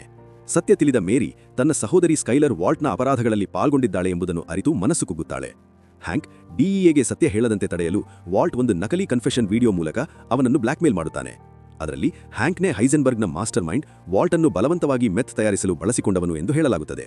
ಸಾಕ್ಷಿಯಾಗಿ ಡ್ರಗ್ ಹಣವನ್ನು ಹ್ಯಾಂಕ್ನ ವೈದ್ಯಕೀಯ ವೆಚ್ಚಗಳಿಗೆ ಬಳಸಲಾಗಿದೆ ಎಂಬುದನ್ನು ವಾಲ್ಟ್ ತೋರಿಸುತ್ತಾನೆ. ಈ ಎಲ್ಲ ಗೊಂದಲಗಳ ಮಧ್ಯೆ ವಾಲ್ಟ್ಗೆ ತನ್ನ ಕ್ಯಾನ್ಸರ್ ಮತ್ತೆ ಮರಳಿದೆ ಎಂಬ ಸತ್ಯ ಗೊತ್ತಾಗುತ್ತದೆ. ಆದರೆ ಅವನು ಇದನ್ನು ಕುಟುಂಬದಿಂದ ರಹಸ್ಯವಾಗಿಯೇ ಇಟ್ಟುಕೊಳ್ಳುತ್ತಾನೆ. ವಾಲ್ಟ್ ಕಾರ್ಯದಿಂದ ದೂರವಿರುವ ಸಮಯದಲ್ಲಿ ಡೆಕ್ಲಾನ್ ಬ್ಲೂ ಸ್ಕೈ ಮಿತ್ ತಯಾರಿಕೆ ಮತ್ತು ವಿತರಣೆಯನ್ನು ನೋಡಿಕೊಳ್ಳುತ್ತಾನೆ. ಆದರೆ ಅವನ ಉತ್ಪನ್ನದ ಗುಣಮಟ್ಟ ಲಿಡಿಯಾಗೆ ತೃಪ್ತಿಕರವಾಗುವುದಿಲ್ಲ. ಪರಿಣಾಮವಾಗಿ ಅವಳು ಅಂಕಲ್ ಜಾಕ್ನ ತಂಡವನ್ನು ಕಳುಹಿಸಿ ಡೆಕ್ಲಾನ್ ಅನ್ನು ಕೊಲ್ಲಿಸುತ್ತಾಳೆ. ಈ ಮೂಲಕ ಟಾಡ್ ಹೊಸ ಬ್ಲೂ ಸ್ಕೈ ಕುಕ್ ಆಗಿ ಅಧಿಕಾರ ಸ್ವೀಕರಿಸುತ್ತಾನೆ. ಇನ್ನೊಂದು ಕಡೆ ತನಿಖೆಯಿಂದ ಭಯಗೊಂಡ ವಾಲ್ಟ್ ಜೆಸ್ಸಿಗೆ ಸಾಲ್ನ ಸಂಪರ್ಕಗಳನ್ನು ಬಳಸಿ ಹೊಸ ಹೆಸರು ಮತ್ತು ಹೊಸ ಜೀವನ ಆರಂಭಿಸಲು ಸೂಚಿಸುತ್ತಾನೆ. ಜೆಸ್ಸಿ ಈ ಯೋಜನೆಗೆ ಸಿದ್ಧವಾಗುತ್ತಿರುವಾಗಲೇ ವಾಲ್ಟ್ ಬ್ರಾಕ್ಗೆ ವಿಷ ಹಾಕಿ ಗಸ್ ಮೇಲೆ ದಾಳಿ ಮಾಡಲು ತನ್ನನ್ನು ಹೇಗೆ ಮೋಸಗೊಳಿಸಿದ್ದಾನೆ ಎಂಬ ಸತ್ಯ ಜೆಸ್ಸಿಗೆ ಸಂಪೂರ್ಣವಾಗಿ ಅರಿವಾಗುತ್ತದೆ. ಆಕ್ರೋಶದಿಂದ ಕುದಿದ ಜೆಸ್ಸಿ ವಾಲ್ಟ್ ವಿರುದ್ಧ ಪ್ರತೀಕಾರ ತೀರಿಸಲು ಪ್ರತಿಜ್ಞೆ ಮಾಡುತ್ತಾನೆ. ಸಾಲ್ ಮತ್ತು ಸ್ಕೈಲರ್ ವಾಲ್ಟ್ಗೆ ಜೆಸ್ಸಿಯನ್ನು ಕೊಲ್ಲುವಂತೆ ಸಲಹೆ ನೀಡುತ್ತಾರೆ. ಆದರೆ ವಾಲ್ಟ್ ಅದನ್ನು ತಿರಸ್ಕರಿಸುತ್ತಾನೆ. ಅಂತಿಮವಾಗಿ ಜೆಸ್ಸಿ ಹ್ಯಾಂಕ್ ಮತ್ತು ಅವನ ಸಹಭಾಗಿ ಸ್ಟೀವ್ ಜೊತೆಯಾಗಿ ವಾಲ್ಟ್ನೇ ಹೈಸೆನ್ಬರ್ಗ್ ಎಂದು ಸಾಬೀತುಪಡಿಸಲು ಅವನನ್ನು ಜೀವಾವಧಿ ಜೈಲಿಗೆ ಕಳುಹಿಸುವ ಗುರಿಯೊಂದಿಗೆ ಸಾಕ್ಷಿಗಳನ್ನು ಸಂಗ್ರಹಿಸುವ ಕಾರ್ಯಕ್ಕೆ ಇಳಿಯುತ್ತಾನೆ. ಜೆಸ್ಸಿ ವಾಲ್ಟ್ ಅನ್ನು ಸಿಕ್ಕಿಹಾಕಿಕೊಳ್ಳಲು ಒಂದು ಸೂಕ್ಷ್ಮವಾದ ಯೋಜನೆಯನ್ನು ರೂಪಿಸುತ್ತಾನೆ. ವಾಲ್ಟ್ ತನ್ನ ಗುಪ್ತವಾಗಿ ಸಂಗ್ರಹಿಸಿದ ಹಣದ ಸ್ಥಳವನ್ನು ಅವನು ಪತ್ತೆ ಹಚ್ಚಿದ್ದಾನೆ ಎಂಬ ಭ್ರಮೆ ಉಂಟುಮಾಡಿ ಅದನ್ನು ಸುಟ್ಟು ಹಾಕುವುದಾಗಿ ಬೆದರಿಸುತ್ತಾನೆ. ತನ್ನ ಸಂಪತ್ತಿನ ಬಗ್ಗೆ ಅತಿಯಾದ ಆಸಕ್ತಿ ಇದ್ದ ವಾಲ್ಟ್ ತಕ್ಷಣವೇ ಆ ಹಣವನ್ನು ಹೂತಿದ್ದ ಮರಳುಗಾಡಿನತ್ತ ಧಾವಿಸುತ್ತಾನೆ. ಅಲ್ಲಿ ಕೋಪ ಮತ್ತು ಅಹಂಕಾರದ ತೀವ್ರತೆಯಲ್ಲಿ ತನ್ನ ಕುಟುಂಬದ ಹೆಸರಿನಲ್ಲಿ ಮಾಡಿದ ಎಲ್ಲಾ ಅಪರಾಧಗಳನ್ನು ಅವನು ಅನಾಯಾಸವಾಗಿ ಒಪ್ಪಿಕೊಳ್ಳುತ್ತಾನೆ. ಕೊನೆಗೆ ವಾಲ್ಟ್ ಅಂಕಲ್ ಜಾಕ್ ಮತ್ತು ಅವನ ತಂಡವನ್ನು ಸಂಪರ್ಕಿಸಿ ಜೆಸ್ಸಿಯನ್ನು ಕೊಲ್ಲುವಂತೆ ಆದೇಶಿಸುತ್ತಾನೆ. ಆದರೆ ಮರಳುಗಾಡಿಗೆ ವಾಲ್ಟ್ ಬಂದಾಗ ಜೆಸ್ಸಿಯ ಜೊತೆಗೆ ಹ್ಯಾಂಕ್ ಮತ್ತು ಗೋಮೆಜ್ ಅಲ್ಲಿ ಇದ್ದಾರೆ ಎಂಬ ಸತ್ಯ ಬಹಿರಂಗವಾಗುತ್ತದೆ. ವಾಲ್ಟ್ನ ಒಪ್ಪಿಗೆಗಳನ್ನು ಅವರು ಈಗಾಗಲೇ ರೆಕಾರ್ಡ್ ಮಾಡಿಕೊಂಡಿದ್ದು ಅವನನ್ನು ಬಂಧಿಸಲು ಬಂದಿರುವುದಾಗಿ ಘೋಷಿಸುತ್ತಾರೆ. ಆಗಲೇ ತನ್ನ ಮೇಲೆ ನಡೆದಿರುವ ಭೀಕರ ಕುತಂತ್ರವನ್ನು ವಾಲ್ಟ್ ಅರಿತುಕೊಳ್ಳುತ್ತಾನೆ. ಸಂಪೂರ್ಣವಾಗಿ ಸೋಲನ್ನು ಒಪ್ಪಿಕೊಂಡ ವಾಲ್ಟ್ ಜಾಕಿಗೆ ಕಾಲ್ ಮಾಡಿ ಏನೂ ಮಾಡಬೇಡ ಎಂದು ಮನವಿ ಮಾಡುತ್ತಾನೆ. ಅವನನ್ನು ಗೋಮೆಜ್ನ ಕಾರಿನಲ್ಲಿ ಕೂರಿಸಲಾಗುತ್ತದೆ. ಜಯದ ಕ್ಷಣದಲ್ಲಿ ಹ್ಯಾಂಕ್ ಮೇರಿಗೆ ಫೋನ್ ಮಾಡಿ ಎಲ್ಲವೂ ಮುಗಿದಿದೆ ಎಂದು ತಿಳಿಸಲು ಯತ್ನಿಸುತ್ತಾನೆ. ಆದರೆ ವಾಲ್ಟ್ನ ಮಾತನ್ನು ಲೆಕ್ಕಿಸದೆ ಜಾಕ್ ಮತ್ತು ಅವನ ತಂಡ ಅಚಾನಕ್ಕಾಗಿ ಅಲ್ಲಿಗೆ ದಾಳಿ ಮಾಡುತ್ತದೆ. ವಾಲ್ಟ್ ಕರುಣಾಜನಕವಾಗಿ ಬೇಡಿಕೊಂಡರೂ ಅವರು ಹ್ಯಾಂಕ್ ಮತ್ತು ಗೋಮೆಜ್ರನ್ನು ನಿರ್ದಯವಾಗಿ ಹತ್ಯೆ ಮಾಡುತ್ತಾರೆ. ಜೊತೆಗೆ ವಾಲ್ಟ್ನ ಹೆಚ್ಚಿನ ಹಣವನ್ನು ಲೂಟಿ ಮಾಡುತ್ತಾರೆ. ಸಂಪೂರ್ಣವಾಗಿ ಮುರಿದುಬಿದ್ದ ವಾಲ್ಟ್ ಜೆಸ್ಸಿಯನ್ನು ಕೊಲ್ಲುವಂತೆ ಮತ್ತೆ ಮನವಿ ಮಾಡುತ್ತಾನೆ. ಆದರೆ ಟಾಡ್ ಜೆಸ್ಸಿಯನ್ನು ಕೊಲ್ಲುವ ಬದಲು ಅವನನ್ನು ಅಪಹರಿಸಿ ಮೆತ್ ತಯಾರಿಸಲು ಬಲವಂತಗೊಳಿಸೋಣ ಎಂದು ಸಲಹೆ ನೀಡುತ್ತಾನೆ. ವಾಲ್ಟ್ ಅದಕ್ಕೆ ಮೌನವಾಗಿ ಒಪ್ಪಿಗೆ ಸೂಚಿಸುತ್ತಾನೆ. ನಂತರ ವಾಲ್ಟ್ ಹೃದಯವಿಲ್ಲದ ರೀತಿಯಲ್ಲಿ ಜೆಸ್ಸಿಗೆ ಜೇನ್ ಸಾಯಲು ತಾನೇ ಅವಕಾಶ ನೀಡಿದ್ದೆ ಎಂಬ ಸತ್ಯವನ್ನು ಬಹಿರಂಗಪಡಿಸುತ್ತಾನೆ.